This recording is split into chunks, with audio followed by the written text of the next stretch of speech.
Good morning to all. കേരളത്തിലെ യുവാക്കൾക്കും വിദ്യാർത്ഥികൾക്കും പൊതുസമൂഹത്തിനൊക്കെ വിജ്ഞാനപ്രദമായ രീതിയിൽ ഈ കോവിഡ് കാലം ഉപയോഗപ്പെടുത്തുന്നതിന് വേണ്ടി അസാപ്പ് ഏർപ്പെടുത്തിയിട്ടുള്ള ഒരു സംവിധാനമാണ് ഈ വെബിനാർ സീരീസ്. ഈ വെബിനാർ സീരീസിൽ ഇന്ന് എക്സ്ക്ലൂസീവായി പോളിടെക്നിക്കുകാർക്ക് വേണ്ടിയിട്ടുള്ള ഒരു സെഷനാണ് ഇപ്പോൾ ഇവിടെ നമ്മൾ തുടങ്ങാൻ പോകുന്നത്. അപ്പൊ ലോകത്തെ മുഴുവൻ പ്രതിസന്ധിയിലാക്കിയ ഈ കൊറോണ 19 വൈറസ് ഭീഷണിയെ നേരിടുന്നതിൽ കേരളത്തിന്റെ പ്രവർത്തനങ്ങൾ ലോകത്തിന്റെ മുഴുവൻ മാതൃകയായി പരിണമിച്ചു എന്നതിൽ നമുക്ക് ഏവർക്കും അഭിമാനിക്കാം. എന്നാൽ ഈ കോവിഡ് കാലം നമ്മിൽ ഉണർത്തുന്ന വിവിധ തലങ്ങളിലുള്ള ഉത്കണ്ഠകൾ നമ്മെ വിട്ടുപോകുന്നില്ല. ഇതിൽ പ്രധാനമായ ഒരു മേഖലയാണ് വിദ്യാഭ്യാസ രംഗം. പരീക്ഷാ നടത്തിപ്പും മൂല്യനിർണ്ണയവും ഫലപ്രഖ്യാപനവും ഒക്കെ ഈ ഉത്കണ്ഠകളിൽ ഇടം പിടിച്ചിട്ടുണ്ട്. കേരളത്തിൽ സർക്കാർ എയ്ഡഡ് സ്വാശ്രയ മേഖലകളിൽ 83 പോളിടെക്നിക്കുകളിൽ ഓരോ വർഷവും 21,215 കുട്ടികൾക്കാണ് വിവിധ ബ്രാഞ്ചുകളിലായി നമ്മൾ പ്രവേശനം നൽകുന്നത്. അതായത് 63,645 വിദ്യാർത്ഥികൾ അധ്യയനം നടത്തുന്ന ഒരു മേഖലയാണ് പോളിടെക്നിക് വിദ്യാഭ്യാസം. ആധുനിക സാങ്കേതിക വിദ്യയുടെ സഹായത്തോടെ ഏറ്റവും കുറ്റമറ്റ രീതിയിൽ പ്രവർത്തിക്കുന്ന ഒരു പരീക്ഷാ സമ്പ്രദായമാണ് ഇവിടെ നിലനിൽക്കുന്നത്. അപ്പൊ ഈ സംവിധാനത്തിന് നേതൃത്വം നൽകുന്ന ജോയിന്റ് കൺട്രോളർ ഓഫ് ടെക്നിക്കൽ എക്സാമിനേഷന്റെ ചുമതല വഹിക്കുന്ന ശ്രീ സജി ടി അവർകളാണ് ഇന്നത്തെ വെബിനാർ സെഷൻ നയിക്കുന്നത്. കോവിഡ് പശ്ചാത്തലത്തിൽ ഡിപ്ലോമ പരീക്ഷാ സംവിധാനത്തിൽ നടപ്പിലാക്കുന്ന പരിഷ്കാരങ്ങളാണ് ഇന്നത്തെ ഇവിടുത്തെ പ്രധാന പ്രതിപാദ്യ വിഷയം. ഈ സെഷനിൽ നിങ്ങളുടെ സംശയങ്ങൾ ക്വസ്റ്റ്യൻ ആൻസർ എന്ന ഒരു ഓപ്ഷനിലൂടെ നിങ്ങൾക്ക് ടൈപ്പ് ചെയ്ത് അയക്കാവുന്നതാണ്. നിങ്ങളുടെ സംശയങ്ങൾക്ക് കഴിയാവുന്നത്ര ഉത്തരങ്ങൾ നൽകുവാൻ ഞങ്ങൾ ശ്രമിക്കുന്നതാണ്. ശ്രീ സജി ടി കേരളത്തിലെ വിവിധ പോളിടെക്നിക്കുകളിൽ ലെക്ചറർ, HOD, പ്രിൻസിപ്പൽ എന്നീ നിലകളിലും state institute of technical teachers training and റിസർച്ചിൽ പ്രൊജക്ട് ഓഫീസറായും സേവനമനുഷ്ഠിച്ചിട്ടുള്ള കമ്പ്യൂട്ടർ എഞ്ചിനീയറിംഗിൽ ബിരുദാനന്തര ബിരുദധാരിയായ ഏറെ പരിചയസമ്പന്നനും കർമ്മനിരതനുമായ ഒരു അധ്യാപകനാണ്. ഇപ്പോൾ ജോയിന്റ് കൺട്രോളർ ഓഫ് ടെക്നിക്കൽ എക്സാമിനേഷന്റെ പൂർണ്ണ ചുമതല വഹിക്കുന്ന ഡെപ്യൂട്ടി കൺട്രോളർ ഓഫ് ടെക്നിക്കൽ എക്സാമിനേഷനാണ്. ഈ സെഷൻ നയിക്കുന്നതിനായി സജി സാറിനെ ഏറെ സ്നേഹത്തോടെ അസാപ്പിന്റെ ഈ പ്ലാറ്റ്ഫോമിലേക്ക് സവിനയം ക്ഷണിക്കുകയാണ്. സാർ തിരുവനന്തപുരത്തു നിന്നാണ് ഈ പരിപാടിയിൽ പങ്കെടുക്കുന്നത്. ഞാനിപ്പോൾ എറണാകുളത്താണ്. ഇതിന്റെ പാനലിസ്റ്റുകളെല്ലാം വിവിധ ജില്ലകളിൽ നിന്നുമാണ്. ഇതിൽ പങ്കെടുക്കാൻ എത്തിയിട്ടുള്ള പോളിടെക്നിക് മേഖലയിലുള്ള വിദ്യാർത്ഥികൾക്കും അധ്യാപകർക്കും രക്ഷിതാക്കൾക്കും ഒക്കെ അസാപ്പിന്റെ പേരിൽ ഒരിക്കൽ കൂടി ഞങ്ങൾ സവിനയം സ്വാഗതം ചെയ്യുന്നു. ഈ പരിപാടിയുടെ തുടക്കത്തിനായി സജി സാറിലേക്ക് കൈമാറുന്നു. Saji sir, please. Thank you Francis. ഞാൻ ആദ്യമായി ഈ കേരളത്തിലെ പോളിടെക്നിക് മേഖലയിലെ വിദ്യാർത്ഥികളുടെയും രക്ഷകർത്താക്കളുടെയും അധ്യാപകരുടെയും എല്ലാം പരീക്ഷാ സംബന്ധമായ സംശയങ്ങൾ ദൂരീകരിക്കാനായി ഈ ഒരു പ്ലാറ്റ്ഫോം ഒരുക്കി തന്ന അസാപ്പിന് കൃതജ്ഞത പറഞ്ഞുകൊണ്ട് ഞാൻ എൻ്റെ കർത്തവ്യത്തിലേക്ക് കടക്കട്ടെ. നമുക്ക് ഏവർക്കും അറിയാം, നമുക്ക് ഇന്ന് 89 പോളിടെക്നിക് കോളേജുകളാണ് സർക്കാർ എയ്ഡഡ് സ്വാശ്രയ മേഖലകളിലായി ഈ കേരളത്തിലെ വിവിധ സ്ഥലങ്ങളിലായി നിലനിൽക്കുന്നത്. ഈ പോളിടെക്നിക്കുകളിൽ കൂടെ നമുക്ക് 20 ബ്രാഞ്ചുകളിൽ 20,000-ൽ പരം വിദ്യാർത്ഥികൾ ഓരോ വർഷവും പ്രവേശനം നേടും.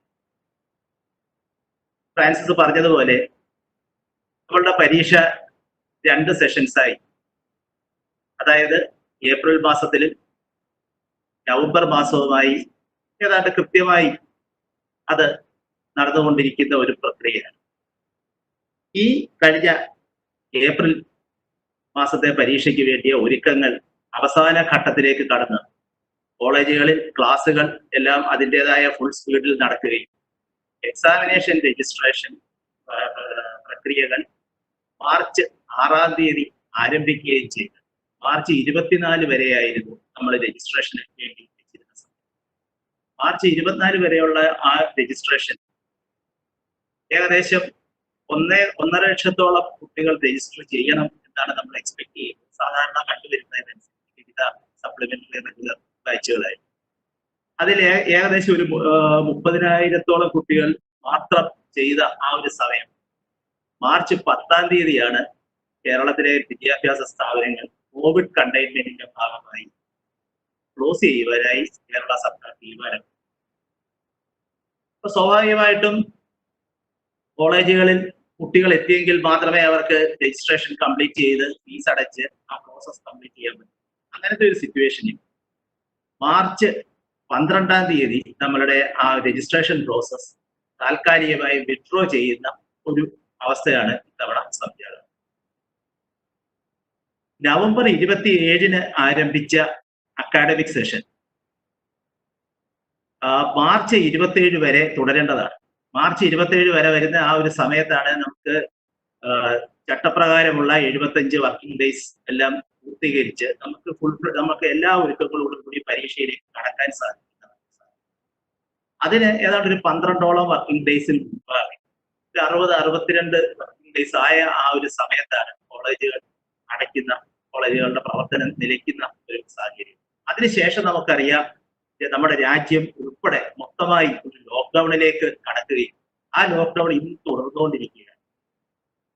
സ്വാഭാവികമായിട്ടും അക്കാഡമിക് തലങ്ങളിലും നമ്മുടെ സാമൂഹിക തലങ്ങളിൽ തന്നെ വർഷങ്ങൾ നീണ്ടു നിൽക്കുന്ന പ്രത്യാഘാതങ്ങൾ ഉണ്ടാക്കുന്ന, സാമൂഹികമായി ഒരുപാട് പ്രത്യാഘാതങ്ങൾ ഉള്ള ഒരു കാലഘട്ടത്തിലൂടെയാണ് നമ്മൾ കടന്നുപോയിക്കൊണ്ടിരിക്കുന്നത്. അതിൻ്റെതായ എല്ലാ സ്ട്രെസ്സും, അത് അക്കാഡമിക് ആയിട്ടുള്ളത് കൊണ്ട്, സൈക്കോളജിക്കലായിട്ടുള്ളത് കൊണ്ട്, സോഷ്യോളജിക്കലായുള്ള എല്ലാ സ്ട്രെസ്സുകളും ഈ സമൂഹം അനുഭവിച്ചുകൊണ്ടിരിക്കുന്ന ഒരു കാലഘട്ടമാണ്. അതിൽ വിദ്യാർത്ഥികളും രക്ഷിതാക്കളും അധ്യാപകരും എല്ലാം ഈ സമൂഹത്തിന്റെ ഭാഗം എന്ന രീതിയിൽ ഇത് അനുഭവിക്കുന്നതാണ്. അപ്പം ഈ ഒരു സമയത്ത് നമ്മളുടെ അവസാന വർഷ വിദ്യാർത്ഥികൾ ഇപ്പോൾ കോഴ്സ് കഴിഞ്ഞ് അവരെ അടുത്ത ഹയർ സ്റ്റഡീസിനെ പറ്റിയൊക്കെ ചിന്തിക്കുക, അല്ലെങ്കിൽ പ്ലേസ്മെന്റ് ആയി പോകേണ്ട, ഇതൊക്കെ ഈ കോവിഡിന്റെ ഇപ്പോഴത്തെ ആ ഒരു പാനിക്ക് കഴിയുന്ന ഉടൻ തന്നെ ഇവരെ എല്ലാവരെയും നമുക്ക് അതിന് സജ്ജമാക്കി അവരുടെ സർട്ടിഫിക്കേഷൻ, അവരെ ഡിപ്ലോമ നേടി അവർ അടുത്ത പ്രവർത്തനം എന്താണെങ്കിലും അത് ഹയർ സ്റ്റഡീസ് ആവാം, അല്ലെങ്കിൽ അത് ജോലിയാവാം, ഈ മേഖലകളിലേക്ക് അവർ കടക്കേണ്ടതാണ്. അപ്പൊ അവരെ അതിനായി ഒരുക്കി നിർത്തുക എന്നുള്ളത് നമ്മളുടെ ഏവരുടെയും ചുമതലയാണ്. അപ്പൊ അതിൽ എങ്ങനെ ഈ പരീക്ഷകൾ ഇന്നത്തെ ഈ കോവിഡ് പ്രോട്ടോകോൾ നിലനിൽക്കുന്ന ഈ ഒരു പാനിക്കായിട്ടുള്ള ഈ സമൂഹത്തിൽ കുട്ടികൾക്ക് അധികം സ്ട്രെസ് ഇല്ലാതെ, വിദ്യാർത്ഥികൾക്ക് സ്ട്രെസ് ഇല്ലാതെ, വിദ്യാർത്ഥികളെ പരീക്ഷയ്ക്കോ അല്ലെങ്കിൽ പഠനത്തിനോ പറഞ്ഞു വിടുന്ന രക്ഷിതാക്കൾക്ക് സ്ട്രെസ് ഇല്ലാതെ, അധ്യാപകർക്ക് കംഫർട്ടബിളായി, അങ്ങനെ ഒരു സമൂഹത്തിന് യാതൊരു ബുദ്ധിമുട്ടും ഇല്ലാത്ത രീതിയിൽ എങ്ങനെ ഈ പരീക്ഷകൾ അറേഞ്ച് ചെയ്യാം എന്നുള്ളത് വലിയ റിസ്ക് ആയി. അപ്പൊ ആ ഒരു സമയത്താണ് നമ്മളുടെ ബഹുമാനപ്പെട്ട വിദ്യാഭ്യാസ മന്ത്രിയും ഉന്നത വിദ്യാഭ്യാസ principal secretary Usha Titus madam, Jaleel സാറിന്റെയും ഉഷ ടൈറ്റസ് മാഡത്തിന്റെ എല്ലാവരുടെയും, സാങ്കേതിക വിദ്യാഭ്യാസ ഡയറക്ടർ സിസ മാഡം, ഇവരുടെ എല്ലാവരുടെയും സഹകരണത്തോടു കൂടിയാണ് നമുക്ക് ഈ ഒരു പ്രപ്പോസലുമായി, ഈ പ്രപ്പോസൽ സർക്കാർ അംഗീകരിക്കുകയും, ഞങ്ങൾ നൽകിയ ആ ഒരു പ്രപ്പോസൽ സർക്കാർ അംഗീകരിക്കുകയും അതിന്റെ അടിസ്ഥാനത്തിൽ പരീക്ഷാ പ്രോസസ്സിലേക്ക് നമ്മൾ കടക്കാം. അവസാന വർഷ കുട്ടികളെ നമുക്ക് എത്രയും പെട്ടെന്ന് സർട്ടിഫൈ ചെയ്ത് അവർക്ക് രീതിയിൽ അവരെ സജ്ജരാക്കാം. അതിനുള്ള ഒരുക്കങ്ങളിലേക്ക് നമുക്കറിയാം ആ രജിസ്ട്രേഷൻ പ്രോസസ് അതിന്റെ മിഡ്വേയിൽ നിർത്തിയ ഒരു സംഭവം. ഇപ്പൊ പരീക്ഷയിലേക്ക് നമ്മൾ ഇനിയും കടക്കണമെങ്കിൽ ആദ്യമായി നമ്മൾ ചെയ്യേണ്ടത് പരീക്ഷ രജിസ്ട്രേഷൻ കംപ്ലീറ്റ് ചെയ്യുക. പരീക്ഷ രജിസ്ട്രേഷൻ, അതുപോലെ അതിനുശേഷമാണ് ബാക്കിയുള്ള കാര്യങ്ങൾ ഉണ്ടാവുന്നത്. അപ്പൊ പരീക്ഷ രജിസ്ട്രേഷൻ ആണ് ഒന്നാമത്തെ ഘട്ടം. അപ്പൊ നമ്മൾ ആദ്യം ചെയ്യുന്നത് ഒരാഴ്ച സമയം പ്രത്യേകം ശ്രദ്ധിക്കുക. നമുക്ക് നേരത്തെ ഉണ്ടായിരുന്നത് പോലെ വിത്ത് fine, without fine, super fine എന്ന ആ ഒരു കാര്യങ്ങൾ ഈ സമയത്ത് ഉണ്ടാവില്ല. മെയ് മാസം 18 മുതൽ മെയ് മാസം 22 വരെയുള്ള 5 ദിവസം നമ്മളുടെ പരീക്ഷ രജിസ്ട്രേഷൻ വിൻഡോസ് ഓപ്പൺ ആയി. വിദ്യാർത്ഥികൾക്ക് അവർക്ക് പരീക്ഷയ്ക്ക് ആ സമയങ്ങളിൽ രജിസ്റ്റർ ചെയ്യാം. ഈ രജിസ്ട്രേഷൻ എന്ന് പറയുന്നത് ഏപ്രിൽ 2020 പരീക്ഷയുമായി ബന്ധപ്പെട്ട 2 സ്കീമുകളാണ് നമുക്ക് നിലവിലുള്ളത്. ഇപ്പോൾ കുട്ടികൾ പഠിച്ചുകൊണ്ടിരിക്കുന്ന റിവിഷൻ 2015 സ്കീമും മുൻപ് നിലവിൽ നിന്നിരുന്ന വിഷൻ 2010 സ്കീം, ഈ 2 സ്കീമിലേക്കുമുള്ള രജിസ്ട്രേഷൻ ഈ മെയ് 18 മുതൽ മെയ് 22 വരെയുള്ള ആ ഒരു കാലഘട്ടത്തിൽ അതിനുള്ള ഓൺലൈൻ സൗകര്യങ്ങൾ നമ്മൾ നിങ്ങളുടെ ഈ കേരള ബ്ലോക്കിനിൽ ലഭ്യമാണ്. അപ്പൊ അവിടെ ഒരു സംശയം ഉണ്ടാകും. കുറച്ചു കുട്ടികൾ നേരത്തെ രജിസ്ട്രേഷൻ കംപ്ലീറ്റ് ചെയ്തു, അവര് ആ ആപ്ലിക്കേഷൻ കോളേജിൽ സബ്മിറ്റ് ചെയ്തു. സ്വാഭാവികമായിട്ടും ആ കുട്ടികൾ രജിസ്ട്രേഷനിലേക്ക് ഇനി കടക്കേണ്ട കാര്യമില്ല, അവരുടെ രജിസ്ട്രേഷൻ പ്രോസസ്സിലേക്ക് പോകണ്ട. പക്ഷെ അവരുടെ രജിസ്ട്രേഷന്റെ സ്റ്റാറ്റസ് ഒക്കെ അവർക്ക് ലോഗിൻ ചെയ്യുന്ന സമയത്ത് അവർക്ക് കാണാൻ സാധിക്കും. അവരുടെ രജിസ്ട്രേഷൻ സ്റ്റാറ്റസ് എന്താണ്, അത് അക്സെപ്റ്റഡ് ആയിട്ടുള്ളതാണെങ്കിൽ അത് രജിസ്ട്രേഷൻ പ്രോസസ്സിലേക്ക് കടക്കേണ്ട, അവർ രജിസ്റ്റർ ചെയ്യേണ്ട കാര്യമില്ല. പക്ഷേ നമ്മൾ ഇത്തവണത്തെ പരീക്ഷയിൽ നമുക്ക് എല്ലാവർക്കും അറിയാം, യാത്ര എന്ന് പറയുന്നത് ഏറ്റവും ബുദ്ധിമുട്ടുള്ള ഒരു കാലഘട്ടമാണ്. പബ്ലിക് കൺവെയൻസുകൾ ഇപ്പോൾ നിലവിലില്ല. പബ്ലിക് കൺവെയൻസ് വന്നാൽ തന്നെ വളരെ ലിമിറ്റഡ് ആയ രീതിയിലുള്ള കൺവെയൻസ് ആയിരിക്കും. അങ്ങനത്തെ ഒരു സാഹചര്യത്തിൽ കുട്ടികൾ ദൂരെ, നമ്മളുടെ സ്ഥാപനങ്ങളിൽ തിരുവനന്തപുരത്ത് വീടുള്ള ഒരു കുട്ടി കാസർഗോഡ് പോളിടെക്നിക്ക് പഠിക്കുന്നുണ്ട്. ആ രീതിയിലാണ് നമ്മളുടെ, അതായത് വീടിനടുത്ത സ്ഥാപനങ്ങളിൽ മാത്രമല്ല വിദ്യാർത്ഥികളെ എൻറോൾ ചെയ്തിരിക്കുന്നത്. അങ്ങനെ ദൂരെയുള്ള സ്ഥലങ്ങളിൽ പോയി പരീക്ഷ എഴുതുക എന്ന് പറയുന്നത് ഇന്നത്തെ സാഹചര്യത്തിൽ വളരെ റിസ്കി ആയിട്ടുള്ള ഒരു അഫയറാണ്. അപ്പൊ ആ ഒരു ബുദ്ധിമുട്ട് വിദ്യാർത്ഥികൾക്കും രക്ഷിതാക്കൾക്കും ഒഴിവാക്കുക എന്ന കാഴ്ചപ്പാടോടുകൂടി കുട്ടികൾക്ക് അവരുടെ വീടിനടുത്തുള്ള പോളിടെക്നിക് കോളേജുകൾ, അതായത് നമുക്ക് സംസ്ഥാനം ഒട്ടുക്ക് 89 പോളിടെക്നിക് കോളേജുകളുണ്ട്. ആ 89 പോളിടെക്നിക് കോളേജുകളിൽ എവിടെ വേണമെങ്കിലും വീടിനടുത്തുള്ള ഒരു കോളേജിൽ ആ കുട്ടിക്ക് പരീക്ഷയ്ക്ക് രജിസ്റ്റർ ചെയ്യാം. അപ്പൊ സ്വാഭാവികമായിട്ട് ഒരു സംശയം ഉണ്ടാവും. ഞാൻ ഇപ്പോൾ എക്സാമ്പിൾ പറഞ്ഞാൽ, ഞാൻ പഠിക്കുന്നത് Shoranur IPT. Shoranur IPT printing technology എന്ന ബ്രാഞ്ച്. കേരളത്തിലെ മറ്റൊരു പോളിടെക്നിക് കോളേജിൽ പ്രിന്റിംഗ് ടെക്നോളജി. അപ്പോൾ എനിക്ക് എന്റെ വീട് തിരുവനന്തപുരത്താണെങ്കിൽ എനിക്ക് പരീക്ഷ തിരുവനന്തപുരത്ത് എഴുതാൻ സാധിക്കും, തീർച്ചയായും സാധിക്കും. ആ കുട്ടിക്ക് തിരുവനന്തപുരം ജില്ലയിലെ അവന്റെ വീടിന് സമീപമുള്ള ഒരു കോളേജ് സെലക്ട് ചെയ്യും.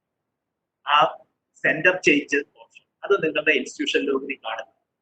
ആ സെന്റർ ചേഞ്ച് കൺഫേം ചെയ്യും. കൺഫേം ചെയ്ത് അവര് അത് സബ്മിറ്റ് ചെയ്യുന്നതോടുകൂടി ആ കുട്ടി പഠിക്കുന്ന കോളേജിലെ ആ കുട്ടിയുടെ ഹെഡ് ഓഫ് ഡിപ്പാർട്ട്മെന്റിന്റെ ഫോൺ നമ്പർ ആ കമ്പ്യൂട്ടറിൽ ചെയ്യും. ഈ റിക്വസ്റ്റ് HOD വെരിഫൈ ചെയ്ത് ആണ് ഇത് അലോട്ട് ചെയ്ത് ചേഞ്ച് അംഗീകരിക്കും. ആ വെരിഫിക്കേഷന് വേണ്ടിയാണ് HOD നോർമലി അത് വെരിഫൈ ചെയ്യും. പ്രോസസ് ഓട്ടോമാറ്റിക്കലി നടക്കുള്ളൂ. എന്നാൽ പോലും കുട്ടിക്ക് വേണമെങ്കിൽ ആ HOD ഒന്ന് വിളിച്ച് പറയാമെങ്കിൽ ആ പ്രോസസ് ഒന്ന് അതിനുവേണ്ടിയാണ് ഞങ്ങൾ HODയുടെ നമ്പർ ആ സ്ക്രീനിൽ ലഭ്യമാക്കും. ആ സ്ക്രീനിൽ ലഭ്യമാകുന്ന നമ്പർ HODയെ വിളിച്ച് പറയുകയാണെങ്കിൽ വളരെ പെട്ടെന്ന് തന്നെ ഈ കൺഫേം ആയി കഴിയുമ്പോൾ കുട്ടിയുടെ മൊബൈൽ നമ്പറിലേക്ക്, ഇപ്പോഴത്തെ രജിസ്ട്രേഷനോടുകൂടി എല്ലാവരും മൊബൈൽ അപ്ഡേറ്റ് ചെയ്യാൻ നമ്മൾ ഇൻസിസ്റ്റ് ചെയ്യുന്നു. ആ മൊബൈൽ നമ്പറിലേക്ക് ഇത് ചേഞ്ച് ആയി എന്നുള്ള മെസ്സേജ് കുട്ടിക്ക് ലഭിക്കും. അഥവാ എന്തെങ്കിലും കമ്മ്യൂണിക്കേഷൻ ഫെയിലിയർ കാരണം മെസ്സേജ് കിട്ടിയില്ല എങ്കിൽ പോലും കുട്ടിക്ക് ലോഗിൻ പിന്നെ ചെയ്യുമ്പോൾ ആ സെന്ററിനെ സംബന്ധിച്ച വിവരം അതിൽ ലഭ്യമാണ്. അപ്പൊ വീണ്ടും ഒരു സംശയം ഉണ്ടാകും.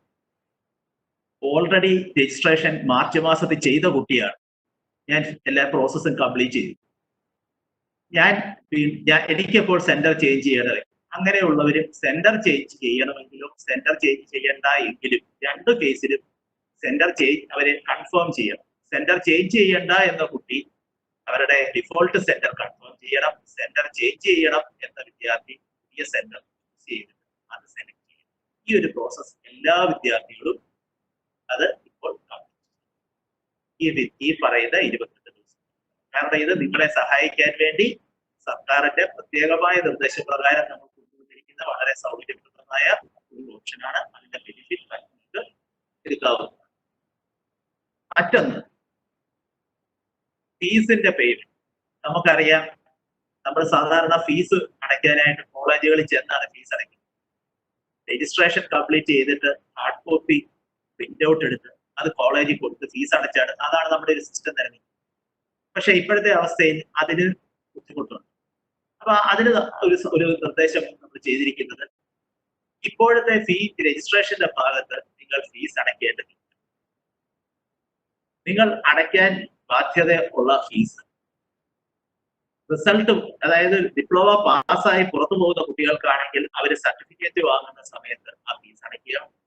അല്ല ഇൻ ബിറ്റ്വീൻ ഇപ്പൊ S2 S4 സെമസ്റ്ററുകളിൽ പഠിക്കുന്ന കുട്ടികളാണ്, അല്ലെങ്കിൽ സപ്ലിമെന്ററി ഇപ്പൊ എഴുതി അവർ വീണ്ടും ജയിക്കുന്നില്ല, ജയിക്കാത്ത കുട്ടിയാണെങ്കിൽ വീണ്ടും സപ്ലിമെന്ററിക്ക് വരും. അങ്ങനെയാണെങ്കിൽ അവർ ആ അടുത്ത തവണത്തെ പരീക്ഷയ്ക്ക് രജിസ്റ്റർ ചെയ്യുമ്പോൾ ഈ പറയുന്ന ഇപ്പോഴുള്ള ഫീസും കൂടെ ചേർന്ന് അന്ന് കളക്ട് ചെയ്യും. ഇത് ഈ കോവിഡ് ആ ഒരു കാലഘട്ടത്തിൽ എനിക്ക് തോന്നുന്നു സമൂഹത്തിന്റെ ആ ഒരു ബുദ്ധിമുട്ട് മനസ്സിലാക്കി തന്നെ സർക്കാർ ചെയ്തിരിക്കുന്ന വളരെ സോഷ്യലി റെലവന്റ് ആയ ഒരു തീരുമാനം. ഇതുമായി പിന്നെ മറ്റൊന്ന് പറയാനുള്ളത്, നിങ്ങൾ രജിസ്ട്രേഷൻ പ്രോസസ്സിൽ നിൽക്കുന്ന സമയത്ത് നിങ്ങൾ നോർമൽ രജിസ്റ്റർ ചെയ്ത സമയത്ത് നിങ്ങൾ നേരത്തെ അത് കണ്ടിട്ടുള്ളതായിരിക്കും. കഴിഞ്ഞ പരീക്ഷകൾക്ക് ആയി ബന്ധപ്പെട്ട് എന്തെങ്കിലും ഡിസിപ്ലിനറി ആക്ഷന് വിധേയരായ വിദ്യാർത്ഥികൾ, ഉദാഹരണത്തിന് മാൽ പ്രാക്ടീസുമായി നടപടികളുമായി അല്ലെങ്കിൽ കഴിഞ്ഞ പരീക്ഷ എഴുതിയിട്ടില്ല, കഴിഞ്ഞ പരീക്ഷ എഴുതിയ കുട്ടിക്ക് മാത്രമേ നമ്മളുടെ നോർമൽ ഓൺലൈൻ രജിസ്ട്രേഷൻ കൂടെ നടന്നു പോകുള്ളൂ.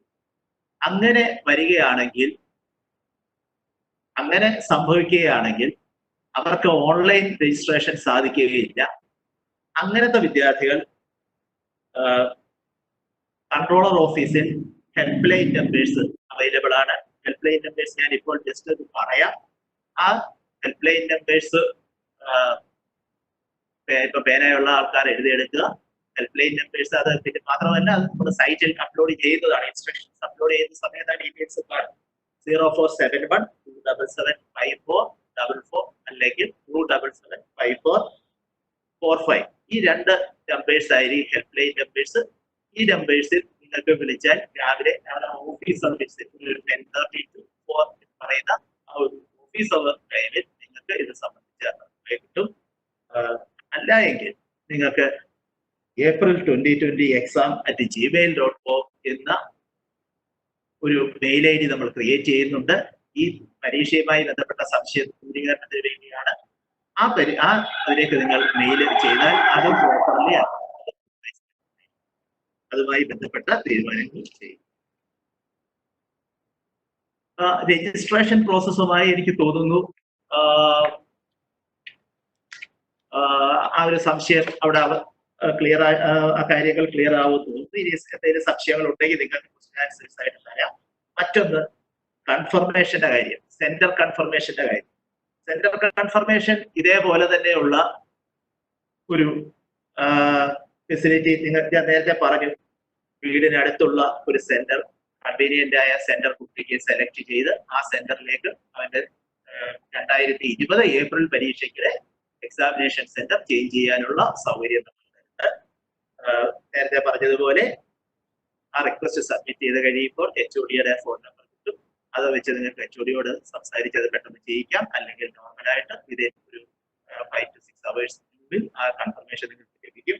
കൺഫേം ആയി എന്ന് നിങ്ങൾ ഉറപ്പാക്കുക. അഥവാ കൺഫർമേഷൻ വരുന്നില്ല എങ്കിൽ ഈ പറഞ്ഞ ഹെൽപ്പ് ലൈൻ നമ്പേഴ്സിലോ അല്ലെങ്കിൽ ഈ ഇമെയിലിലോ ഒക്കെ കോൺടാക്ട് ചെയ്യാം. നിങ്ങളെ സഹായിക്കാൻ വേണ്ടി ഞങ്ങൾ ബന്ധമാണ്. ഏതുവിധ സേവനവും നിങ്ങൾക്ക്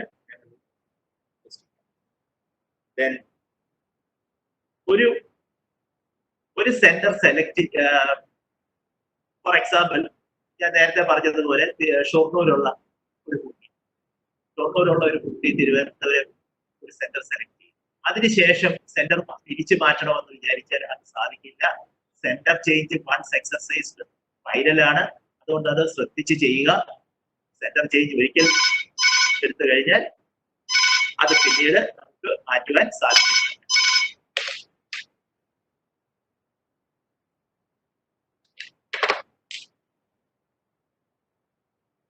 സെന്റർ ചേഞ്ച് നമുക്ക് പിന്നീട് ചെയ്യാൻ സാധിക്കുന്നതാണ്. മറ്റൊന്ന്, വിദ്യാർത്ഥികൾക്ക് പ്രധാനമായി ഒരു സംശയം വരുന്നത് അറ്റൻഡൻസുമായി ബന്ധപ്പെട്ട കാര്യം. പരീക്ഷ നമുക്കറിയാം, നമ്മളുടെ ചട്ടപ്രകാരം പരീക്ഷ എഴുതണമെങ്കിൽ 75% അറ്റൻഡൻസ് വേണം. 75-ൽ താഴെ അറ്റൻഡൻസ് ആണെങ്കിൽ ഒരു കണ്ടോണേഷൻ പ്രോസസ് ഉണ്ട്. കണ്ടോണേഷന് മെഡിക്കൽ സർട്ടിഫിക്കറ്റ് ഡോക്ടേഴ്സിന്റെ കയ്യിൽ നിന്ന് കളക്ട് ചെയ്ത് കൊടുക്കണം. ഇങ്ങനത്തെ ഒട്ടേറെ ചട്ടങ്ങളുണ്ട്.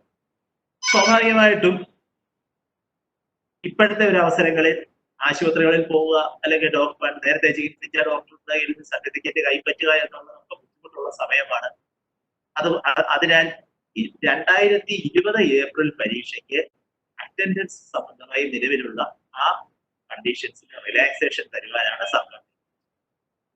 Relaxation in the sense, regular വിദ്യാർത്ഥികളെ സംബന്ധിച്ചിടത്തോളം അവർ സെമസ്റ്റർ രജിസ്ട്രേഷൻ എടുത്ത് റോളിൽ നിലനിൽക്കുന്ന വിദ്യാർത്ഥികൾക്ക് എല്ലാവർക്കും തന്നെ ഈ ഒരു പരീക്ഷയ്ക്ക് ഈ കോവിഡ് ആ ഒരു സാഹചര്യം പരിഗണിച്ച് റിലാക്സേഷൻ തന്നിരിക്കുകയാണ്. ഈ റിലാക്സേഷൻ എന്ന് പറയുന്നത് ഒരു പരീക്ഷയ്ക്ക് വേണ്ടി മാത്രം ബാധകമായ കാര്യം. മറ്റൊന്ന് ഹോൾ ടിക്കറ്റുമായി ബന്ധപ്പെട്ട, സാധാരണയായി ഹോൾ ടിക്കറ്റ് നിങ്ങൾ റിസീവ് ചെയ്യുക എന്ന് പറയുന്നത് നമ്മൾ പഠിക്കുന്ന കോളേജിലെ ഡിപ്പാർട്ട്മെന്റിൽ നിന്നാണ്. എന്നാൽ ഇപ്പോഴത്തെ ആ ഒരു സാഹചര്യത്തിൽ ഞാൻ നേരത്തെ പറഞ്ഞ ഷൊർണൂരിൽ പഠിക്കുന്ന ഒരു കുട്ടിക്ക് ഷൊർണൂർ പോയി ഹോൾ ടിക്കറ്റ് കളക്ട് ചെയ്യുക, തിരുവനന്തപുരംകാരനാണെങ്കിൽ അവിടെ പോവുക എന്ന് പറയുന്നത് പ്രായോഗികമായ ഒരു സാഹചര്യമല്ല. അപ്പോൾ നമ്മൾ ഇപ്പോൾ നമ്മൾ ഒന്ന് ഇന്ററപ്റ്റ് ചെയ്തോട്ടെ പ്ലീസ്. സാറിന്റെ മൈക്ക് സിസ്റ്റം ഒന്നുകൂടി ഒന്ന് അടുപ്പിച്ച് പിടിക്കുക. ഇടയ്ക്കിടെ വോയിസ് മിസ്സാവുന്നു എന്ന് പറഞ്ഞിട്ട് വരുന്നുണ്ട്. ഇടയ്ക്കിടയ്ക്ക് ബ്രേക്ക് വരുന്നുണ്ട് സാറേ. ഒന്ന് നോക്കൂ, ഒന്ന് ക്ലിയർ ചെയ്യാൻ ശ്രമിക്കൂ പ്ലീസ്. ഓക്കെ, ഇപ്പൊ ഫ്രാൻസിസ് ഇപ്പൊ കേൾക്കാൻ പറ്റുന്നുണ്ടോ? Okay, it's okay, fine now. Okay.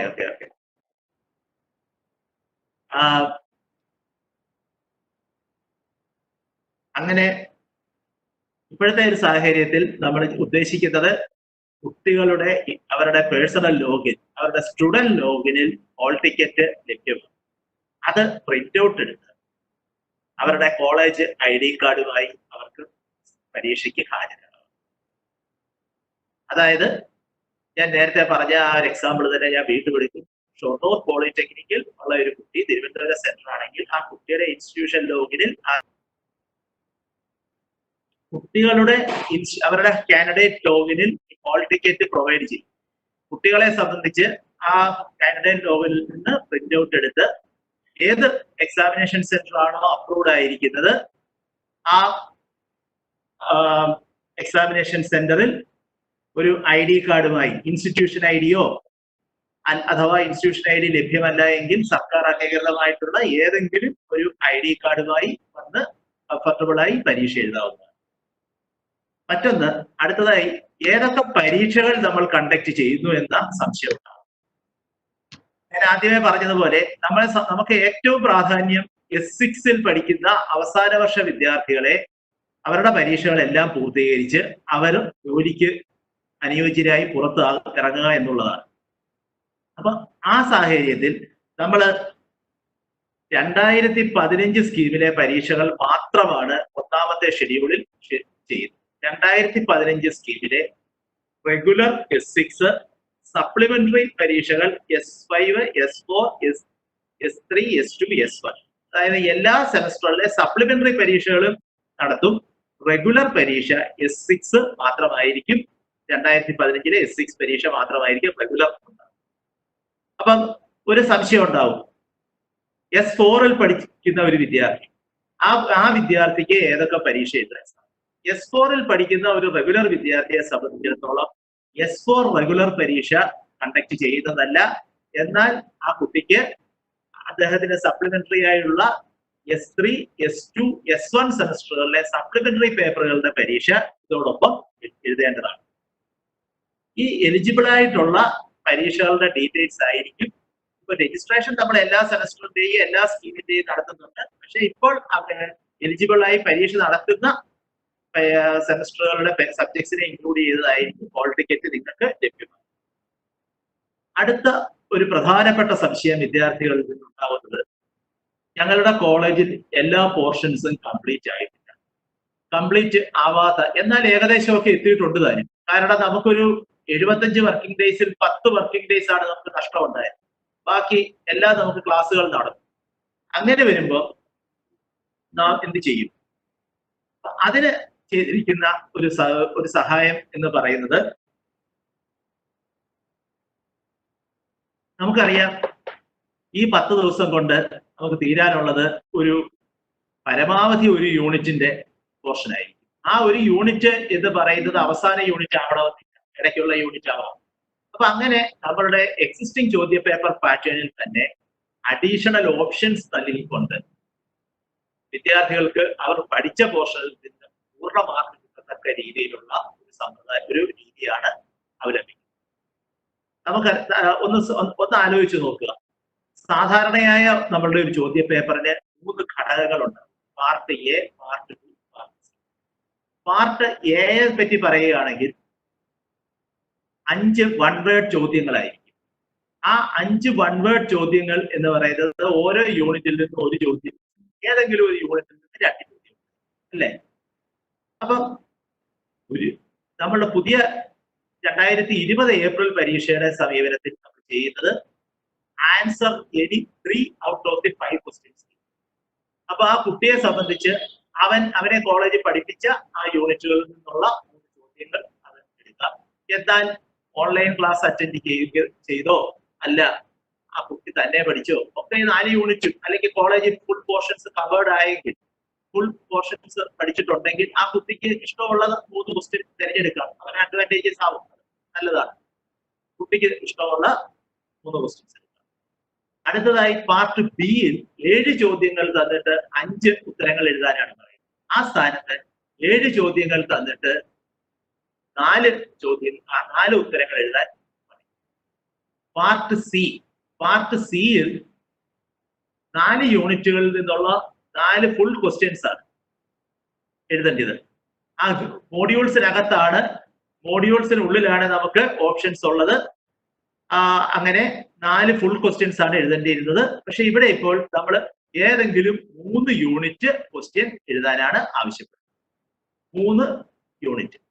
അപ്പൊ അങ്ങനെ വരുമ്പോൾ കുട്ടിക്ക് പഠിച്ചിട്ടുള്ള അവന്റെ കോളേജിൽ കവർ ചെയ്ത ആ പോർഷൻസിൽ നിന്ന് ആൻസറുകൾ എഴുതാം. 75 മാർക്കിന്റെ ചോദ്യങ്ങളായിരിക്കും ഈ രീതിയിൽ ഉണ്ടാവുന്നത്. അതായത് എസ്എ പോർഷനിൽ 15 മാർക്കിന്റെ ചോദ്യങ്ങളിൽ നിന്ന് 1 ഒഴിവാക്കാം.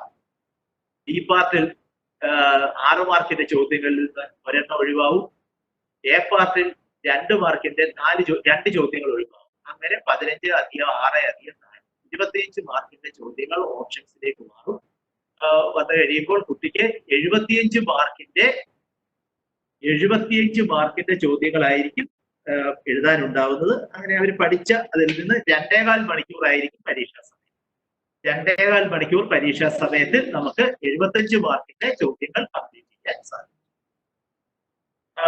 ഏറ്റവും ഡിസഡ്വാൻറ്റേജസ് പൊസിഷനിലുള്ള ഒരു കുട്ടിയെ, ഒരു സ്ഥാപനത്തിലെ അവസ്ഥയൊക്കെ പരിഗണിച്ച് ചെയ്തിരിക്കുന്ന ഒരു അറേഞ്ച്മെന്റ്. മറ്റൊരു സംശയം നിങ്ങൾക്ക് സ്വാഭാവികമായിട്ടും ഉണ്ടാകുന്നത് പ്രാക്ടിക്കൽ പരീക്ഷകളെ സംബന്ധിച്ച്. പ്രാക്ടിക്കൽ പരീക്ഷകൾ നമ്മൾ എങ്ങനെ കണ്ടക്ട് ചെയ്യും? എങ്ങനെ ഒരു കുട്ടി കോളേജിലേക്ക്, ഇപ്പോഴത്തെ ഒരു അവസ്ഥയിൽ കോളേജിൽ എത്താൻ സാധിക്കുന്നില്ല. ഞാൻ നേരത്തെ പറഞ്ഞതുപോലെ തിരുവനന്തപുരംകാരൻ കാസർഗോഡ് കോളേജിൽ പഠിക്കുന്നു, കാസർഗോഡേക്ക് എത്താൻ പറ്റുന്നില്ല. അങ്ങനത്തെ ഒക്കെയുള്ള ബുദ്ധിമുട്ടുണ്ടാവാം. അപ്പൊ ആ ഒരു ഇത് ഓവർകം ചെയ്യാനായി കണ്ടിന്യൂസ് ഇന്റേണൽ അസസ്മെന്റ് നമ്മൾ പഠിച്ചുകൊണ്ടിരുന്ന സമയങ്ങളിൽ തന്നെ നമ്മുടെ ഇന്റേണൽ അസസ്മെന്റ് റെക്കോർഡ് ചെയ്തിട്ടുണ്ട് കോളേജുകളിൽ. അതിന് പ്രാധാന്യം നൽകിക്കൊണ്ട് അധ്യാപകർക്ക് ഒരു ഇന്റേണൽ അസസ്മെന്റ് മോഡിലായിരിക്കും പ്രാക്ടിക്കൽസ് നടക്കുന്നത്. ആവശ്യമെങ്കിൽ അധ്യാപകർ ഓൺലൈൻ ടൂൾസ് വൈവായിക്കോ മറ്റോ ആവശ്യാനുസരണം ഉപയോഗിച്ചുകൊണ്ട് പ്രാക്ടിക്കൽ പരീക്ഷകൾ കംപ്ലീറ്റ് ചെയ്യുന്നതാണ്. സോഷ്യൽ മീഡിയ ടൂൾസ് ഉപയോഗിച്ചുകൊണ്ട് പ്രാക്ടിക്കൽ പരീക്ഷകൾക്ക് കുട്ടികൾ മറ്റ് കോളേജുകളിലേക്ക് എത്തിച്ചേരേണ്ട ആവശ്യം ഉണ്ടാവുന്നില്ല. ഈ റിലാക്സേഷൻസ് എല്ലാം തന്നെ കോവിഡ് 2019 സാഹചര്യത്തിൽ 2020 ഏപ്രിൽ പരീക്ഷകൾക്ക് മാത്രമുള്ള റിലാക്സേഷൻ. പിന്നെ മറ്റൊരു ചോദ്യം ഉണ്ടാകാവുന്നത് പ്രോജക്റ്റ് സെമിനാർ വർക്കുകൾ പാർഷ്യലി കംപ്ലീറ്റ് ആയിട്ടില്ല. ഇപ്പൊ ഫാബ്രിക്കേഷൻ ഉള്ള പ്രോജക്റ്റ് ആണെങ്കിൽ ഫാബ്രിക്കേഷൻ ആയിട്ടില്ല.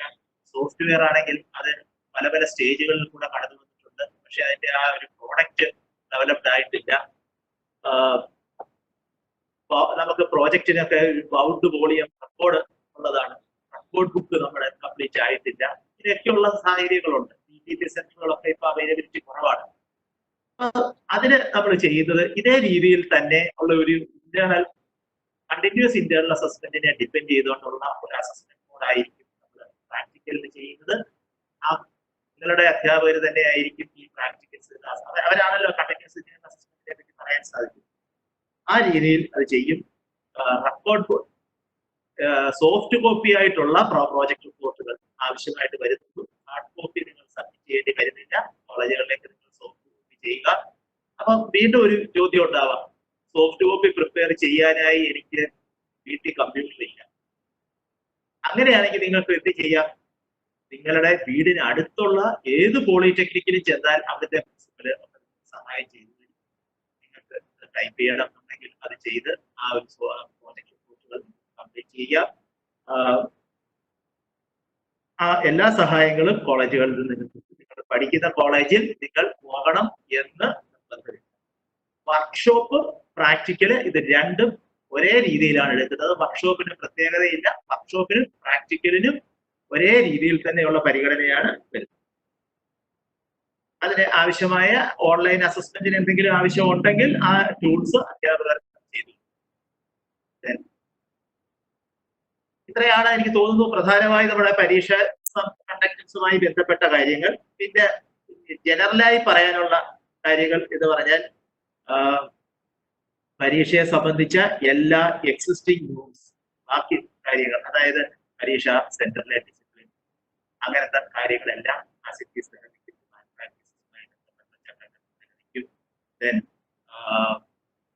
പരീക്ഷയുടെ ഡിസിപ്ലിനുമായി ബന്ധപ്പെട്ട കാര്യങ്ങൾ നിലനിൽക്കും.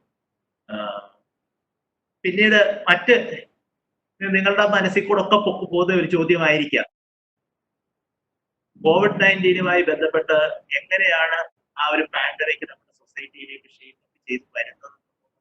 നാളത്തെ കാര്യം പ്രെഡിക്റ്റ് ചെയ്യാൻ വയ്യാത്ത അവസ്ഥ. ഇന്ന് ഗ്രീൻ സോൺ ആയിരുന്ന ഒരു ഏരിയ നാളെ റെഡ് സോൺ ആയി. അങ്ങനെ ചേഞ്ച് ചെയ്ത് അല്ലെങ്കിൽ അത് ഹോട്ട്സ്പോട്ടായി മാറും. ഹോട്ട്സ്പോട്ടായി ഒക്കെ മാറുകയാണെങ്കിൽ നമ്മളുടെ കോളേജുകൾ ചിലപ്പോൾ പരീക്ഷ നടത്താൻ പറ്റാത്ത ഒരവസ്ഥ ഉണ്ടായി. അങ്ങനെ ഒരു സിറ്റുവേഷൻ റേസ് ചെയ്തു. ഏത് സമയത്ത് വേണേലും ഔട്ട് ഓഫ് ഓഫീസ് അവേഴ്സ് ഉൾപ്പെടെ ഉള്ള സമയത്ത് നിങ്ങൾക്ക് എന്നെ പേഴ്സണലി കോൺടാക്ട് ചെയ്യാനായി ഞാൻ എൻ്റെ പേഴ്സണൽ മൊബൈൽ നമ്പർ ഷെയർ ചെയ്യാം. ഇപ്പോൾ പേനയുള്ള ആൾക്കാർ അത് എടുത്ത് എഴുതുക. നിങ്ങൾക്ക് എല്ലാ സപ്പോർട്ടുകളും ഞങ്ങൾ എല്ലാവരും നമ്പർ 8281295538.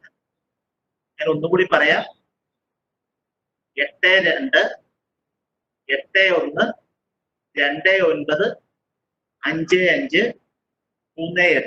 ഈ നമ്പർ ദയവ് ചെയ്ത് അത്യാവശ്യ ഘട്ടങ്ങളിൽ മാത്രം, ഔട്ട് ഓഫ് ഓഫീസ് അവേഴ്സിൽ മാത്രം നിങ്ങൾ എന്നെ കോൺടാക്ട് ചെയ്യുക. അത്രയ്ക്ക് എമർജൻസി ഉള്ള സിറ്റുവേഷൻസിൽ ഉള്ള സഹായത്തിന് വേണ്ടി. ഇത് വളരെ എനിക്ക് തോന്നുന്നു നിങ്ങളുടെ സംശയങ്ങൾ പലതും എനിക്ക് പറയാൻ സാധിക്കും. സംശയങ്ങൾക്ക് റിപ്ലൈ ചെയ്യുമ്പം തരാം. ഈ രീതിയിലുള്ള ഒരു അറേഞ്ച്മെന്റ് ഞങ്ങൾക്ക് ചെയ്യണമെങ്കിൽ ഒരുപാട് ആൾക്കാരുടെ സപ്പോർട്ടോടു കൂടിയാണ് നമുക്ക് ചെയ്യാൻ സാധിക്കുന്നത്.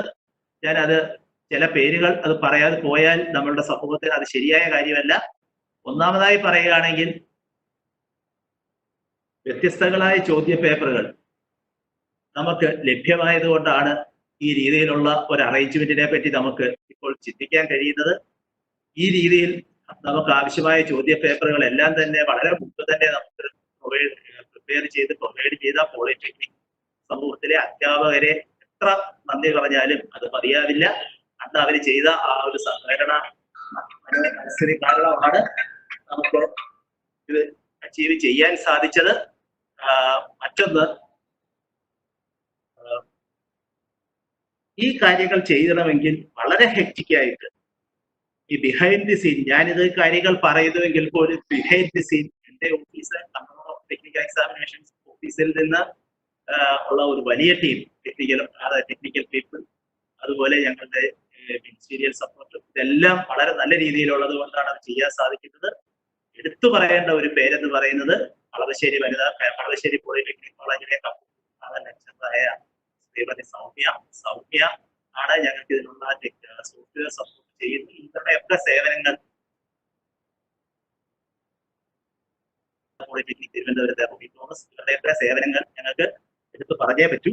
ഇവരുടെയൊക്കെ സപ്പോർട്ട് കൊണ്ടാണ് നമുക്ക് ഈ കാര്യങ്ങൾ ചെയ്യാൻ സാധിക്കുന്നത്. അതുപോലെ എല്ലാ സഹകരണങ്ങളും തരുന്ന technical education director, higher education secretary, എഡ്യൂക്കേഷനുകളുടെ എല്ലാ സേവനങ്ങളും പോകുന്ന സമയത്ത് ഈ രീതിയിൽ ഒരു പരീക്ഷയിലേക്ക് മുന്നോട്ട് പോകാൻ സാധിക്കുന്നത് നിങ്ങളുടെ എല്ലാവരുടെയും സഹകരണം ഉണ്ടെങ്കിൽ നമുക്ക് നല്ല രീതിയിൽ ഈ കാര്യങ്ങൾ കംപ്ലീറ്റ് ചെയ്യാൻ സാധിക്കും. എനിക്ക് അവസാനമായി പറയാനുള്ളത് എല്ലാവർക്കും ആശംസകൾ നേരുന്നു. പ്രധാനമായി എല്ലാവരും വളരെ സേഫ് അതിനുള്ള നടപടികൾ എടുത്ത് ഒരുക്കങ്ങളോടുകൂടി വേണം പരീക്ഷ എന്ന് പറയുന്നതിനെ സമീപിക്കാൻ. ഏറ്റവും പ്രാധാന്യപ്പെട്ട കാര്യം നമ്മൾ സേഫായി ഇന്നത്തെ ഈ ലോകത്ത് ഇരിക്കുക എന്നുള്ളതാണ്. ഇനി എനിക്ക് തോന്നുന്നു ചോദ്യങ്ങളിലേക്ക് കടക്കാം. സാറേ, ഇത് വളരെ നന്നായി ഇപ്പൊ കാര്യങ്ങൾ പറഞ്ഞു സാറേ. എങ്കിലും ഇപ്പൊ നമുക്ക് ചോദ്യങ്ങൾ അനവധി ചോദ്യങ്ങളാണ്, ഒന്നോ രണ്ടോ അല്ല ചോദ്യങ്ങളുള്ളത്, അനവധി ചോദ്യങ്ങളാണ് വന്നിട്ടുള്ളത്. അപ്പൊ അതുകൊണ്ട് ഈ ഓരോ ചോദ്യങ്ങളും എടുത്തെടുത്ത് പറയുന്നതിനപ്പുറം സാർ ഇത് ഒന്നുകൂടി ഒന്ന് ബ്രീഫ് ചെയ്ത്, അതായത് exam date, hall ticket, disciplinary action, practical examination, project record, college dues, exam centre, ഈ കാര്യങ്ങൾ ഒന്നുകൂടി ഒന്ന് ബ്രീഫ് ചെയ്ത് പറയുകയാണെങ്കിൽ പിന്നെ ഓരോ ചോദ്യങ്ങളായിട്ട് ചോദിച്ചാൽ ഉത്തരം പറയാതെ കോമൺ ആയിട്ട് എല്ലാവർക്കും ഉൾക്കൊള്ളാൻ കഴിയുമെന്ന് എനിക്ക് തോന്നുന്നു. സാർ അതിന് സാധിക്കുമെങ്കിൽ ഒന്ന് പറയൂ. ഓക്കെ ഫ്രണ്ട്സ്, പരീക്ഷ ഡേറ്റ് എന്ന് പറയുന്നത് നമ്മള് ജൂൺ 1ാമത്തെ ആഴ്ചയിലാണ് ടെൻഡേറ്റീവായി ഉദ്ദേശിക്കുന്നത്. അതിന്റെ ടൈം ടേബിൾസ് റെഡി ആയിക്കൊണ്ടിരിക്കുകയാണ്. അതിനകത്ത് ഞങ്ങൾക്ക് ഒരു ചെറിയ ചലഞ്ച് ഉണ്ട്. Challenge in the sense social distancing ensure ചെയ്ത് വേണം, കോവിഡ് പ്രോട്ടോകോൾ അനുസരിച്ച് വേണം പരീക്ഷകൾ നടക്കാൻ. അപ്പൊ സ്വാഭാവികമായിട്ടും പരീക്ഷ ഫോണുകളുടെ അവൈലബിലിറ്റിയുടെ ഒരു പ്രശ്നം വരും.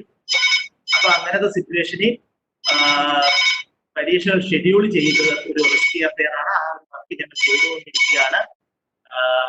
എനിവേ ജൂൺ 1 ഞങ്ങൾ അതിലേക്ക് പരീക്ഷ ഷെഡ്യൂൾ ചെയ്ത രീതി ജൂൺ 1-ാം തീയതിയോ അല്ലെങ്കിൽ 3-ാം തീയതിയോ വെച്ച് പരീക്ഷ തുടങ്ങുന്ന രീതിയിൽ ഉള്ള ഒരു ഷെഡ്യൂളായിരിക്കും ഉണ്ടാവുന്നത്.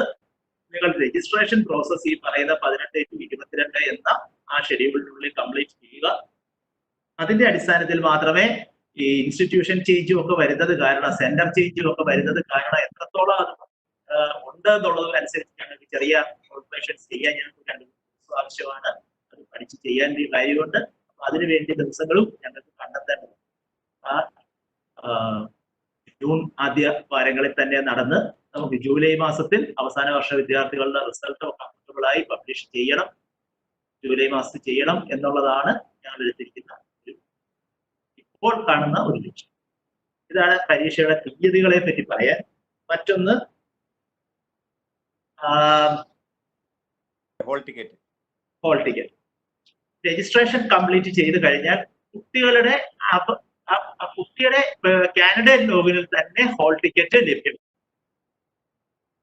അല്ലാതെ കോളേജിൽ പോയി പഠിച്ച കോളേജ് നമ്മൾ നേരത്തെ ചെയ്തിരുന്നത് പോലെ പഠിച്ച കോളേജിൽ പോയി ഹോൾ ടിക്കറ്റ് കണക്ട് ചെയ്യേണ്ട അവസ്ഥയില്ല, അല്ലെങ്കിൽ സെന്ററിൽ പോകേണ്ട കാര്യമില്ല. ആ കുട്ടിക്ക് ഹോൾ ടിക്കറ്റ് ലോഗിനിൽ നിന്ന് തന്നെ അവൈലബിൾ ആണ്. ഡിസിപ്ലിനറി ആക്ഷൻ ഉള്ളവരുടെ കാര്യം എന്തായിരിക്കും?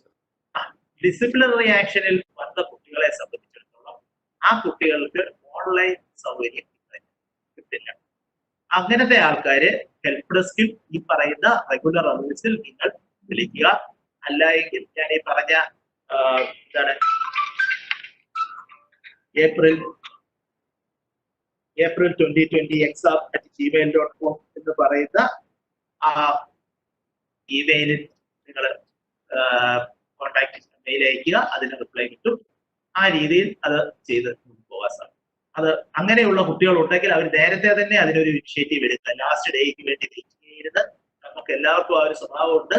അവസാന ദിവസം അവസാന മിനിറ്റിൽ കാര്യങ്ങൾ തീർക്കാവുന്ന, അതിനുവേണ്ടി വെയിറ്റ് ചെയ്യേണ്ട. നേരത്തെ നമുക്ക് സമയമുണ്ട്. ഓപ്പൺ ചെയ്യുന്ന ദിവസങ്ങളിൽ തന്നെ അത് ചെയ്യുക. എന്ത് സംശയങ്ങൾ ഉണ്ടെങ്കിലും നിങ്ങൾക്ക് ഹെൽപ്പ് ചെയ്യാൻ. പ്രാക്ടിക്കൽ എക്സാമിനേഷൻ ഒന്ന് പറയൂ.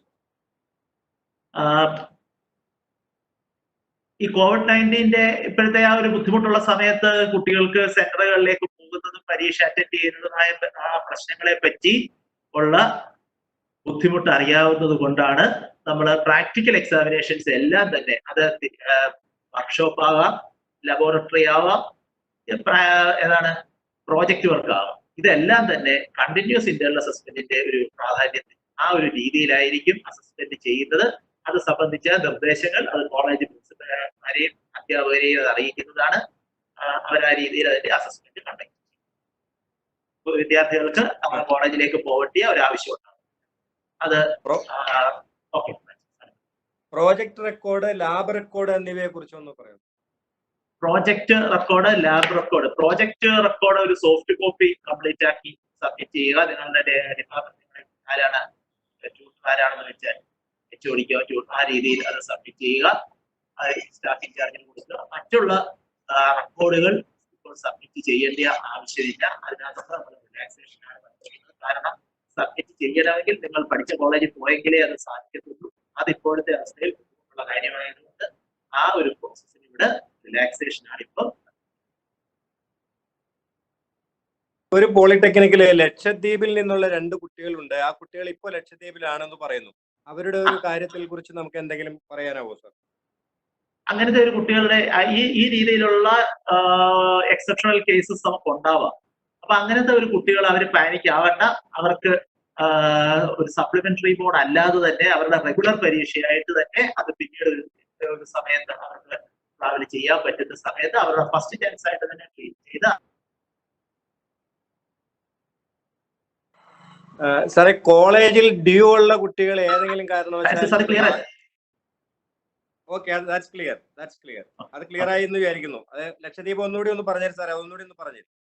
ലക്ഷദ്വീപിലോ അല്ലെങ്കിൽ മറ്റ് അങ്ങനത്തെ ഏതെങ്കിലും ബുദ്ധിമുട്ടുള്ള കുട്ടികളാണെങ്കിൽ അവർക്ക് ഇതിന് ശേഷം ഇപ്പോഴത്തെ പരീക്ഷാ ഷെഡ്യൂൾ കഴിഞ്ഞതിന് ശേഷം അവർക്ക് യാത്ര ചെയ്ത് വരാൻ പറ്റുന്ന ആ ഒരു സമയത്ത് നമ്മൾ വീണ്ടും ക്വസ്റ്റ്യൻ നമുക്ക് ചെയ്യാൻ സാധിക്കും. ക്വസ്റ്റ്യൻ നൽകി പരീക്ഷ നടത്തി അതിനെ ഒന്നാമത്തെ ചാൻസ് ആയിട്ട് തന്നെ പരിഗണിക്കും. ആ കുട്ടിയുടെ ഒരു സപ്ലിമെന്ററി പരീക്ഷയായിട്ട് ചെയ്യുന്നതല്ല. ഓക്കെ, ഷൊർണൂർ പോളിയിൽ നിന്ന് ദിനേന്ദ്രൻ സാറാണ് ആ ചോദ്യം ഉന്നയിച്ചത്. പിന്നെ സാറേ, മറ്റ് എക്സാമിനേഷൻസിനെ കുറിച്ചിട്ട്, അതായത് S2, S4 എക്സാമിനേഷൻസിനെ കുറിച്ച് ഒന്ന് പറയാനാവും? S2, S4 എക്സാമിനേഷൻസ് സപ്ലിമെന്ററി പരീക്ഷകൾ ഇപ്പോൾ നടക്കും. അതായത് S6 പഠിക്കുന്ന ഒരു കുട്ടിക്കോ അല്ലെങ്കിൽ പാസ് ഔട്ട് എന്ന് ഞാൻ പറയുന്ന കോഴ്സ് കംപ്ലീറ്റ് ചെയ്ത് പുറത്തു പോയ ഒരു കുട്ടിക്ക് സപ്ലിമെന്ററി ഇപ്പൊ എഴുതാനുണ്ട്. S4 S2 ഉണ്ടെങ്കിൽ ആ പരീക്ഷ ഇപ്പോൾ നടക്കും. പക്ഷെ S4 S2 പഠിക്കുന്ന റെഗുലർ വിദ്യാർത്ഥികളുടെ പരീക്ഷ ഇപ്പോൾ ഈ ഒന്നാമത്തെ ഫേസിൽ നമ്മൾ ചെയ്യുന്നില്ല. ഈ പരീക്ഷ തീർന്നതിന് ശേഷം ഇതിന്റെ ഒരു അസസ്മെന്റ്, പരീക്ഷ എങ്ങനെ എടുക്കാൻ സാധിക്കുന്നു അതിന്റെ ഒരു അസസ്മെന്റിന്റെ ഒക്കെ അടിസ്ഥാനത്തിൽ നമ്മൾ അടുത്ത ഒരു ഫേസിൽ അതിനുള്ള ഒരു തീരുമാനത്തിലേക്ക് S6 പരീക്ഷ കഴിഞ്ഞ് പുറത്തു പോയിട്ടുള്ള കുട്ടികൾക്കും ഇപ്പൊ ഈ കൂട്ടത്തിൽ എഴുതാൻ കഴിയുമോ എന്ന് ചോദിക്കും. തീർച്ചയായിട്ടും S6 കഴിഞ്ഞ് പുറത്തു പോയിട്ടുള്ള 2015 സ്കീമിലെ കുട്ടികൾക്ക് പരീക്ഷ എഴുതാൻ സാധിക്കും. 2015 കുട്ടികൾ അവർക്ക് പരീക്ഷ എഴുതാം. പക്ഷെ 2010 സ്കീമിലെ കുട്ടികൾക്ക് ഇപ്പോൾ പരീക്ഷ ഉണ്ടാവില്ല. പക്ഷെ അവര് രജിസ്ട്രേഷൻ കംപ്ലീറ്റ് ചെയ്യണം. കാരണം അതിന്റെ അടിസ്ഥാനത്തിൽ നമുക്ക് പിന്നീട് പരീക്ഷ ഇൻക്ലൂഡ് ചെയ്യാൻ പറ്റും. എപ്പോഴാണെന്ന് വെച്ചാൽ സൗകര്യങ്ങൾ ചെയ്യും. സാറേ, പിന്നെ ഞാൻ ചോദിച്ചോന്നറിയില്ല, കോളേജിൽ ഡ്യൂ എന്തെങ്കിലുമൊക്കെ ഉള്ള കുട്ടികൾക്ക് ഇപ്പൊ ഈ പരീക്ഷ എഴുതാൻ അത് ഇപ്പോൾ ബാധിക്കില്ലല്ലോ അല്ലെ? തൽക്കാലം അത് ബാധിക്കില്ല. പക്ഷെ നിങ്ങൾ സ്വാഭാവികമായിട്ട് ഇപ്പൊ S6 പഠിക്കുന്ന ഒരു കുട്ടിക്കാണ് ഡ്യൂ എങ്കിൽ ആ കുട്ടി കോളേജ് വീണ്ടും വരും. ജയിക്കുന്ന കുട്ടിയാണെങ്കിൽ സർട്ടിഫിക്കറ്റ് മേടിക്കാൻ വരും. വരുന്ന സമയത്ത് ആ ഫീസ്, ആ ഡ്യൂസ് ക്ലിയർ ചെയ്തിട്ടേ കോളേജിൽ സർട്ടിഫിക്കറ്റ് ഇഷ്യൂ ചെയ്യത്തുള്ളൂ. അതുപോലെ വരുന്ന വേറൊരു സിറ്റുവേഷൻ എന്ന് പറയുന്നത് സപ്ലിമെന്ററി ആയെങ്കിൽ ആ കുട്ടി അടുത്ത തവണ വീണ്ടും സപ്ലിമെന്ററി പരീക്ഷയ്ക്ക് വരും. സപ്ലിമെന്ററി പരീക്ഷയ്ക്ക് രജിസ്റ്റർ ചെയ്യുന്ന സമയത്ത് ഇപ്പോഴത്തെ പരീക്ഷയുടെ ഫീസും സപ്ലിമെന്ററിയുടെ ഫീസ് അല്ല കോളേജിലെ ഡ്യൂസ് ഉള്ളതോ ഒക്കെ അന്ന് നിങ്ങൾ അത് അടയ്ക്കേണ്ടതാണ്. അല്ലാണ്ട് ഇപ്പോഴത്തെ പരീക്ഷയുടെ സമയത്ത് ആവശ്യത്തിന് ഡ്യൂസോ അല്ലെങ്കിൽ എക്സാം ഫീസോ ചെയ്യുന്നു. ഒരുത്തിനൊരു രസകരമായ ഒരു ചോദ്യമാണ് അദ്ദേഹം. അതായത് എന്റെ പോളിയിൽ തന്നെ എനിക്ക് പരീക്ഷ എഴുതണം. എന്റെ അടുത്തുള്ള പോളിയിൽ എന്റെ പോളിയുടെ എനിക്ക് തൊട്ടടുത്തൊരു പോളിടെക്നിക് ഉണ്ട്. ഞാൻ പഠിച്ച പോളി കുറച്ചുകൂടി അകലത്താണ്. അവിടെ പരീക്ഷ എഴുതാൻ ഞാൻ ചെല്ലുമ്പോൾ നിങ്ങൾക്ക് അടുത്ത് വേറെ പോളിടെക്നിക് ഉണ്ടായല്ലോ, എന്തുകൊണ്ട് ഇവിടെ വന്നു എന്ന് ചോദിക്കുമെന്നാണ് ചോദ്യം. അവൻ പഠിച്ച പോളിടെക്നിക്കിൽ തന്നെ പരീക്ഷ എഴുതണമെന്നുള്ളവർ എന്ത് ചെയ്യും? അത് ചോദിച്ച ആളുടെ പേരെന്ന് പറയാം. പേര് വല്ലതും പറഞ്ഞിട്ടുണ്ടായിരുന്നോ? പ്രാക്ടീസ് ഇല്ല അല്ലെ? പേരില്ല സർ. എന്തായാലും അതിന് പറയാനുള്ള കാര്യം, അങ്ങനെ ഒരു കുട്ടിക്ക് അവിടെ എത്തിച്ചേർന്ന് അവൻ പഠിച്ച കോളേജിൽ തന്നെ ചേർന്നിരുന്ന് പരീക്ഷ എഴുതാം എങ്കിൽ ഞങ്ങൾ ആരും അത് തടയത്തില്ല.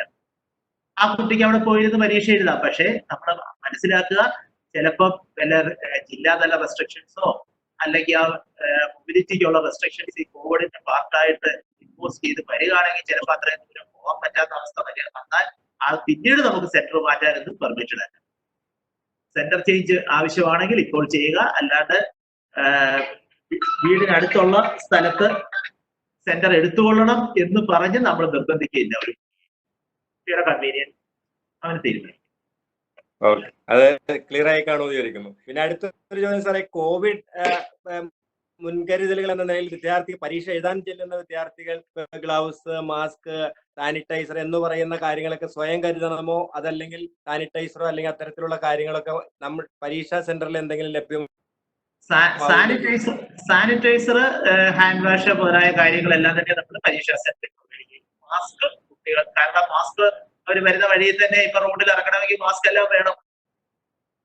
മാസ്ക് കുട്ടികൾ കരുതി അതുമായി വരണം. സാനിറ്റൈസർ സൗകര്യങ്ങൾ നമ്മൾ കോളേജിൽ പ്രൊവൈഡ്. സാറേ, ഇപ്പോ ഈ നിലവിലെ ഈ പരീക്ഷാ സംവിധാനത്തിൽ നമ്മൾ ഇതിനു മുൻപുണ്ടായ സംവിധാനത്തിൽ നിന്നും ചെറിയ മാറ്റങ്ങൾ വരുത്തുന്നുണ്ട്. അതുകൊണ്ട് ഇതിന്റെ ഒരു മൂല്യത്തിന് ഏതെങ്കിലും തരത്തിൽ കുറവ് വരുമോ എന്നൊരു സംശയം ചോദിച്ചിട്ടുണ്ട്. യാതൊരു രീതിയിലുള്ള കുറവ് അതിനകത്ത് ഉണ്ടാവില്ല. സർക്കാർ ഡയറക്ഷൻസ് അനുസരിച്ച് ചെയ്യുന്ന കാര്യങ്ങളാണ് ഇത്. ഞാൻ ഈ സമയത്ത് ആലോചിക്കുന്നത്, നമ്മുടെ അലിബാബയുടെ ഫൗണ്ടറായിരുന്ന ജാക്മാ പറഞ്ഞ വായിച്ച ചില കാര്യങ്ങളാണ്. ഇന്നത്തെ സാഹചര്യത്തിൽ ഏറ്റവും പ്രധാനപ്പെട്ടത് സേഫായിരിക്കുക,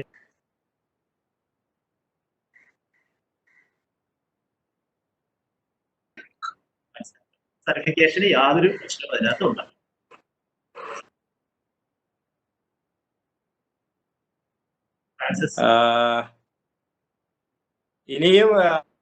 ഇനിയിപ്പോ നമ്മൾ ഈ പറഞ്ഞ ബന്ധപ്പെട്ട നമ്മൾ ഇതുവരെ ചോദിച്ച ചോദ്യങ്ങളുമായി ബന്ധപ്പെട്ട ചോദ്യങ്ങൾ തന്നെയാണ് പലതും വന്നിട്ടുള്ളത്. എങ്കിലും വീണ്ടും റിപ്പീറ്റ് ചെയ്യുന്നതുകൊണ്ട് ചോദിക്കുന്നില്ല. ഇപ്പോ ഇനി സുമി, രാജേഷ് അവിടെയുണ്ട്. അവരുടെ ശ്രദ്ധയിൽപ്പെട്ടിട്ടുള്ള മറ്റേതെങ്കിലും ചോദ്യങ്ങൾ ഉണ്ടെങ്കിൽ ഇപ്പോ സാറിനോടൊന്ന് സൂചിക്കാവുന്നതാണ്. സർ, ചോദിച്ച ചോദ്യങ്ങൾ തന്നെയാണ്. അത് റിപ്പീറ്റഡ് ആയിട്ട് അതിന്റെ തന്നെ പോർഷൻസ് ആയിട്ടാണ് വീണ്ടും വീണ്ടും കാണുന്നത്. സോ വേറെ കൂടുതലൊന്നും കണ്ടില്ല സർ.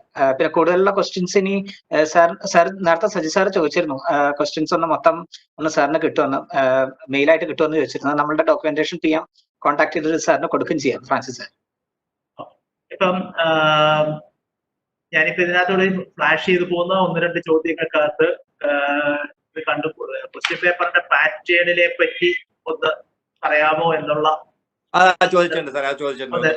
ഒന്ന് രണ്ട് റിക്വസ്റ്റുകൾ ഇങ്ങനെ ഫ്ലാഷ് ചെയ്ത് പോകുന്നുണ്ട്. അപ്പൊ അത് സംബന്ധിച്ച് നമുക്ക് പറയാനുള്ളത്, ഞാൻ വൺസ് അഗൈൻ നിങ്ങളോട് ആ ചോദ്യ പേപ്പറിന്റെ പാറ്റേൺ ഒന്ന് വിഷ്വലൈസ് ചെയ്യാൻ ആവശ്യപ്പെടുകയാണ്. 3 പാർട്ടുണ്ട്. Part A, part B, part C. Part A എന്ന് പറയുന്നത് എന്താണ്? പാർട്ട് എ 5 ചോദ്യങ്ങൾ തന്നിട്ട് 2 വാക്കിൽ എഴുതാനുള്ള 2 മാർക്കിന്റെ 5 ചോദ്യങ്ങളാണ്. ആ സ്ഥാനത്ത് 5 ചോദ്യങ്ങളിൽ നിന്ന് 3 ചോദ്യമായിരിക്കും കുട്ടിക്ക് ആൻസർ. അതുപോലെ പാർട്ട് ബി എന്ന് പറയുന്നത് പാരഗ്രാഫ് ക്വസ്റ്റ്യൻസ് ആണ്.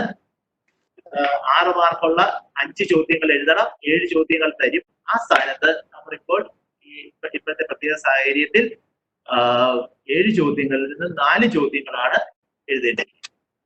പാർട്ട് സി എന്ന് പറയുന്നത് എസ്സേ ടൈപ്പ് ചോദ്യങ്ങളാണ്. 15 മാർക്കിന്റെ എസ്സേ ടൈപ്പ് ചോദ്യങ്ങളാണ്. ആ ചോദ്യങ്ങളിൽ 4 കമ്പൽസറി ക്വസ്റ്റ്യൻസ് ഉണ്ടായിരുന്നു. നമുക്കിപ്പോൾ ഓപ്ഷൻ ഉണ്ട്, അതിനകത്ത് 3 ക്വസ്റ്റ്യൻസ് ആണ് ആൻസർ ചെയ്യുക. ഓക്കെ സാറേ, സപ്ലിമെന്ററിയുടെ എക്സാമിനേഷൻ ഇപ്പൊ S4 ഇതിന്റെ കൂടെ നടക്കുമെന്ന് പറഞ്ഞല്ലോ. അതിനകത്തും ഇതേ ഈ ക്വസ്റ്റ്യൻ പേപ്പറിന്റെ പാറ്റേൺ ഇത് തന്നെയായിരിക്കും എന്ന് ചോദിക്കുന്നുണ്ട്. ആയിരിക്കും. കാരണം അത് നമ്മൾ കാണേണ്ടത് കോവിഡ് സിസ്റ്റം എന്ന് പറയുന്ന സമയത്ത് കേവലമായ ഒരു അക്കാഡമിക് ഇത് മാത്രമല്ല, സൊസൈറ്റിയിലും ആ ഒരു ടോട്ടൽ ഒരു സിറ്റുവേഷനെ ബേസ് ചെയ്ത് എല്ലാ പരീക്ഷകളും നമ്മൾ ഈ ഒരു ഓപ്ഷൻസോട് കൂടി ആയിരിക്കുന്നത്.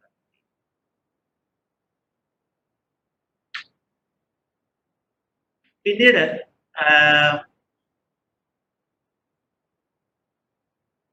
ഒരു കാര്യം ഞാൻ പറഞ്ഞു പോവാണ്. ECP വിദ്യാർത്ഥികൾക്ക് ബാധകമായ ഒരു കാര്യമാണ് പറയുന്നത്. ഡിപ്ലോമ ചോദിക്കാനിരിക്കായിരുന്നു. കൊമേഴ്സ്യൽ പ്രാക്ടീസിന്റെ പരീക്ഷയെ കുറിച്ചുള്ള ചോദ്യങ്ങൾ വന്നിട്ടുണ്ടായിരുന്നു സാർ. കൊമേഴ്സ്യൽ പ്രാക്ടീസിന്റെ പരീക്ഷയെ പറ്റി പറയുകയാണെങ്കിൽ, കൊമേഴ്സ്യൽ പ്രാക്ടീസിന്റെ ചില പരീക്ഷകൾ അതാത് സ്ഥലങ്ങളിൽ മാത്രമേ കണ്ടക്ട് ചെയ്ത് പോകാൻ പറ്റുന്നു. അപ്പൊ അങ്ങനത്തെ അതിന് എന്താണ് ഒരു ഓൾട്ടർനേറ്റീവ് എന്നുള്ളത് അതുള്ള സ്ഥാപനങ്ങളിലെ പ്രിൻസിപ്പൽമാരുമായിട്ട് പാരന്റ്സുമായി ഞങ്ങൾ തിങ്കളാഴ്ച കൂടി അതിന് സൊല്യൂഷൻ ലഭിക്കും. അഥവാ അങ്ങനെ ഒരു ഓപ്ഷൻ ഇല്ല എങ്കിൽ ആ കുട്ടികൾക്ക് ഈ കൊമേഴ്സ്യൽ പ്രാക്ടീസ് ഉള്ള സ്ഥലങ്ങളിലെ സ്ഥാപനങ്ങളിൽ മാത്രമായിട്ട് സെന്റർമാർ ചെയ്യേണ്ടി വരും. ആ കാര്യം തിങ്കളാഴ്ചയോടുകൂടിയേ അതിലേക്ക് പറയാൻ സാധിക്കും. അത് സംബന്ധിച്ച ക്ലിയർ കാര്യങ്ങൾ സൈറ്റിൽ തരാം. സാറേ, ഇപ്പോൾ ഈ S6 ഈ പരീക്ഷ എഴുതുന്ന S6ഉം അതിന്റെ സപ്ലിമെന്ററി വരുന്ന ആ കുട്ടികളും മാത്രം രജിസ്റ്റർ ചെയ്താൽ പോരെ? വേറെ ആരും ലൈനിൽ കയറി രജിസ്റ്റർ ചെയ്യേണ്ട കാര്യമില്ലല്ലോ? എല്ലാ കുട്ടികളും രജിസ്റ്റർ ചെയ്യുക. അതായത് 2010 സ്കീമിലെ കുട്ടികളും 2015 സ്കീമിലെ കുട്ടികളും പാസ് ഔട്ട് ആയ കുട്ടികളും S6 പഠിക്കുന്ന കുട്ടികൾ, S4 പഠിക്കുന്ന കുട്ടികളും S2 പഠിക്കുന്ന കുട്ടികളും പരീക്ഷയ്ക്ക് രജിസ്റ്റർ ചെയ്യും. രജിസ്ട്രേഷൻ കംപ്ലീറ്റ് ആവും. അപ്പം S4 പഠിക്കുന്ന കുട്ടിക്ക് S3ലോ S2ലോ സപ്ലിമെന്ററി ഉണ്ടെങ്കിൽ ആ സപ്ലിമെന്ററി പരീക്ഷ ഇതോടൊപ്പം എഴുതാവുന്നതാണ്. അപ്പൊ രജിസ്ട്രേഷൻ പ്രോസസ് ആസ് യൂഷ്വൽ പരീക്ഷ ഉണ്ടായാലും ഇല്ലെങ്കിലും എല്ലാവരും ചെയ്യേണ്ടതാണ്. എല്ലാവരും ചെയ്ത് ഇതിനകത്ത് നമ്മൾ പരീക്ഷകളിലേക്ക് കടക്കും. പുറകാലെ നമ്മൾ മറ്റു പരീക്ഷകളിലേക്ക് കടക്കും. ഇതൊരു ഫസ്റ്റ് ഫേസായി ഇത്രയും പരീക്ഷകൾ നമ്മൾ ആദ്യത്തെ ഇത് ടേക്കപ്പ് ചെയ്യുന്നു എന്നുള്ളതേ ഉള്ളൂ. അത് കഴിഞ്ഞതിന് ശേഷം അതിന്റെ ഒരു സക്സസ് നമ്മൾ മെഷർ ചെയ്ത് അടുത്തതിലേക്ക് നമ്മൾ ബാക്കി പരീക്ഷകൾ നമ്മൾ ഷെഡ്യൂൾ ചെയ്യും. അപ്പൊ ഈ 4 ദിവസം കൊണ്ട് എല്ലാവർക്കും ഇത് രജിസ്റ്റർ ചെയ്യാൻ കഴിയുമോ എന്നൊരു ചോദ്യം. തീർച്ചയായിട്ടും ചെയ്യാൻ പറ്റും. 4 അല്ല 5 ദിവസം, 18 മുതൽ 22 വരെയുള്ള ദിവസം, 5 ദിവസം കൊണ്ട് നിങ്ങൾക്ക് ഫീസ് അടയ്ക്കുന്ന കാര്യങ്ങളൊന്നും വരുന്നില്ല. വളരെ മൊബൈലിലോ അല്ലെങ്കിൽ ലാപ്ടോപ്പിലോ ഒക്കെ ഇത് വീട്ടിൽ തന്നെ ഇത് ചെയ്യാവുന്ന കാര്യമാണ്. അത് 24 hours ആണ് നമുക്ക് ലഭ്യമായിട്ടുള്ളത്. അല്ലാണ്ട് ഡേറ്റയും മാത്രമല്ല, കോളേജിലുള്ള സമയത്തൊന്നും ഒന്നുമില്ല. വീട്ടിൽ ഇരിക്കുന്ന സമയത്ത് വീടിന്റെ കമ്പ്യൂട്ടറിൽ നിങ്ങൾക്ക് രാത്രിയിലോ എപ്പോ വേണമെങ്കിലും അത് ചെയ്യാം. നമ്മളെ സംബന്ധിച്ചിടത്തോളം 5x24 മണിക്കൂറാണ് കിട്ടുന്നത്. ഇത് നേരത്തെ രജിസ്റ്റർ ചെയ്തവർ ഇനി രജിസ്റ്റർ ചെയ്യണമെന്നൊരു ചോദ്യമുണ്ട്. അതെന്താ എനിക്ക് മനസ്സിലായിരുന്നു. അത് പറയാം ഫ്രാൻസിസ്. നേരത്തെ രജിസ്റ്റർ ചെയ്തവർ അവര് സെന്റർ കൺഫർമേഷൻ ചെയ്യും. നേരത്തെ രജിസ്റ്റർ ചെയ്തവർ ലോഗിൻ ചെയ്ത് അവരുടെ സെന്റർ ഏതാണ് കൺഫേം ചെയ്യണം. അവര് വീണ്ടും രജിസ്ട്രേഷൻ ഷീറ്റിലേക്ക് പോകണ്ട, പക്ഷെ സെന്റർ കൺഫർമേഷൻ അവര് ചെയ്യണം. അവരുടെ എക്സിസ്റ്റിംഗ് സെന്റർ തന്നെയാണോ അതോ സെന്റർ മാറുന്നുണ്ടോ? കൺഫർമേഷനും ചേഞ്ചിനും വേണ്ടി ഒരേ ഫോമാണ്. അത് കൺഫേം ചെയ്യുന്ന ആൾക്കാര് കൺഫേം ചെയ്യുക, മറ്റവര് ചേഞ്ചിന്റെ ചെയ്യും എന്നുള്ളത്. Excuse me sir. സർ, ഒരു ക്വസ്റ്റ്യൻ ഇതിൽ കാണുന്നത് ഓൺലൈൻ രജിസ്ട്രേഷൻ മാർച്ചിൽ ചെയ്തിരുന്നു, എന്നാൽ ഡോക്യുമെന്റ്സ് കോളേജിൽ എത്തിച്ചിട്ടില്ല. അങ്ങനെയുള്ള കുട്ടികൾ എന്ത് ചെയ്യണം എന്നുള്ളൊരു ക്വസ്റ്റ്യൻ. തീർച്ചയായിട്ടും കോളേജിൽ എത്തിയിട്ടുള്ളത് മാത്രമേ രജിസ്റ്റേർഡ് ആയിട്ട് നമ്മൾ എടുക്കത്തുള്ളൂ. കോളേജിൽ എത്തി കോളേജിൽ നിന്ന് അപ്ലോഡ് ചെയ്ത ഫോംസ് മാത്രമാണ് രജിസ്റ്റേർഡ് ആയിട്ടുള്ളത്. ബാക്കി എല്ലാം തന്നെ ആദ്യം ചെയ്യണം. അത് ഞാൻ വീണ്ടും സ്ട്രെസ് ചെയ്തു. ചിലപ്പോൾ അത് ഓൺലൈനായിട്ട് ചില കുട്ടികൾ ഓൺലൈനായിട്ട് ചെയ്തിട്ടുണ്ടായിരിക്കും. അവർ കോളേജിൽ ഡോക്യുമെന്റ് സബ്മിറ്റ് ചെയ്ത് കാണത്തില്ല, ഫീസ് അടച്ച് കാണില്ല.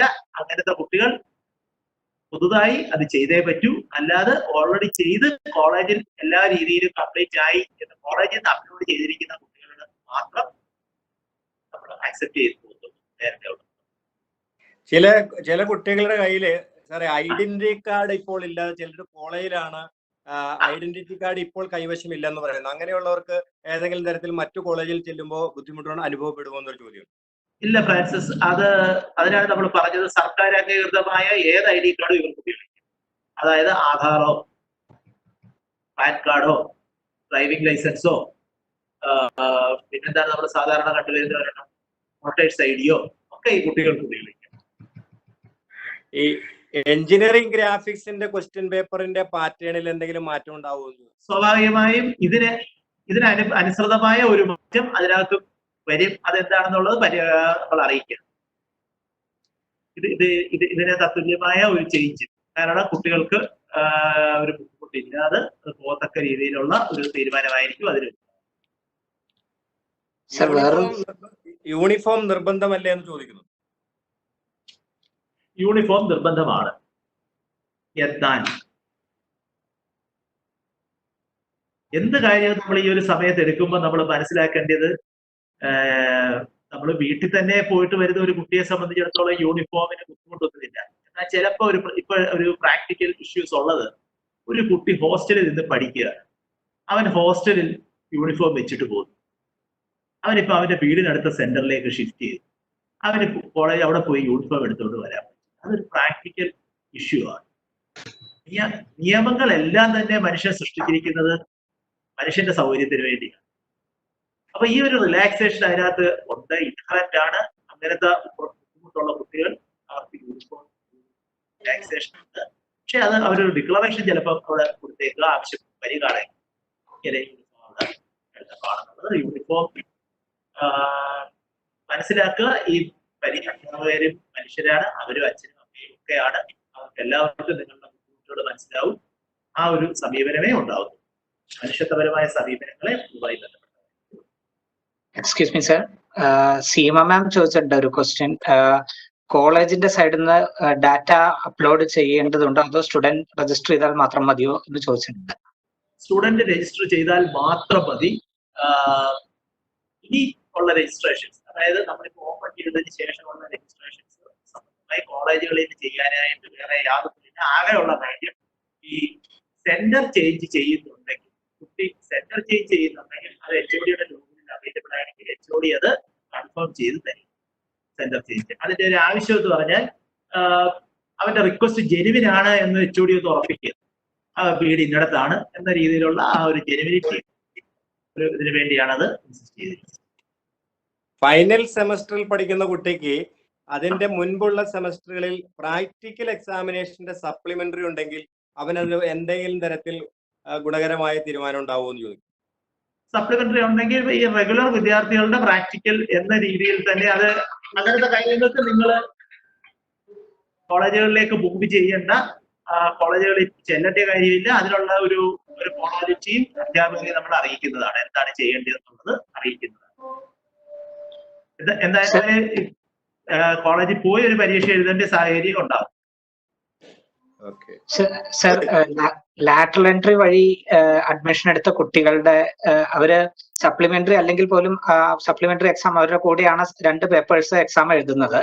അപ്പൊ അങ്ങനെയാണെങ്കിൽ അവരുടെ എക്സാമിന്റെ പാറ്റേൺ എങ്ങനെയായിരിക്കും എന്ന് ചോദിക്കുന്നുണ്ട്. ജൂൺ ഫസ്റ്റ് വീക്കിലെ സപ്ലിമെന്ററിയുടെ കൂടെ എഴുതേണ്ടി വരുമോ എന്നാണ് അവർ ചോദിക്കുന്നത്. അവർക്കത് എഴുതാം.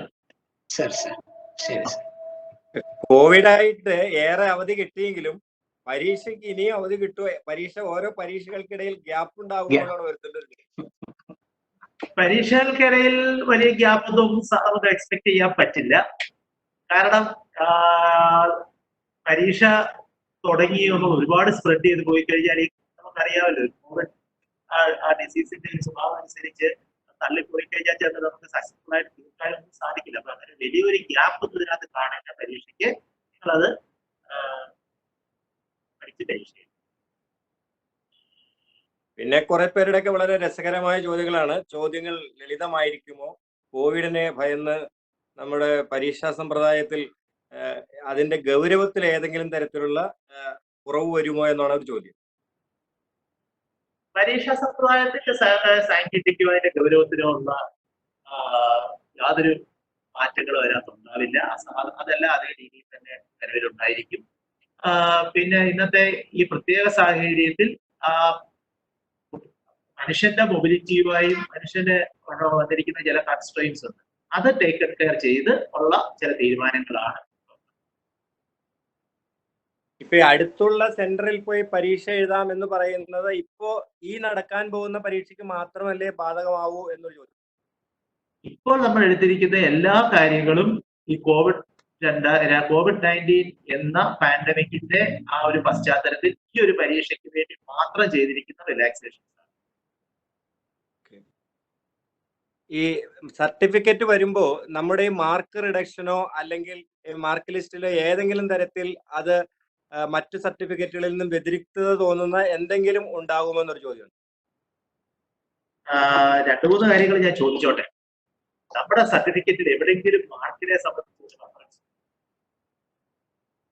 നമ്മുടെ ഗ്രേഡിംഗ് സിസ്റ്റത്തിൽ നടക്കുന്ന പരീക്ഷകളാണ്. ഗ്രേഡിംഗ് സിസ്റ്റത്തിൽ നടക്കുന്ന പരീക്ഷയ്ക്ക് 75-ലുള്ള മാർക്കാണെങ്കിലും 100-ലുള്ള മാർക്കാണെങ്കിലും അതിന്റെ പെർസെന്റേജ് മാത്രമേ അതിനകത്ത് പ്രാധാന്യമുള്ളൂ.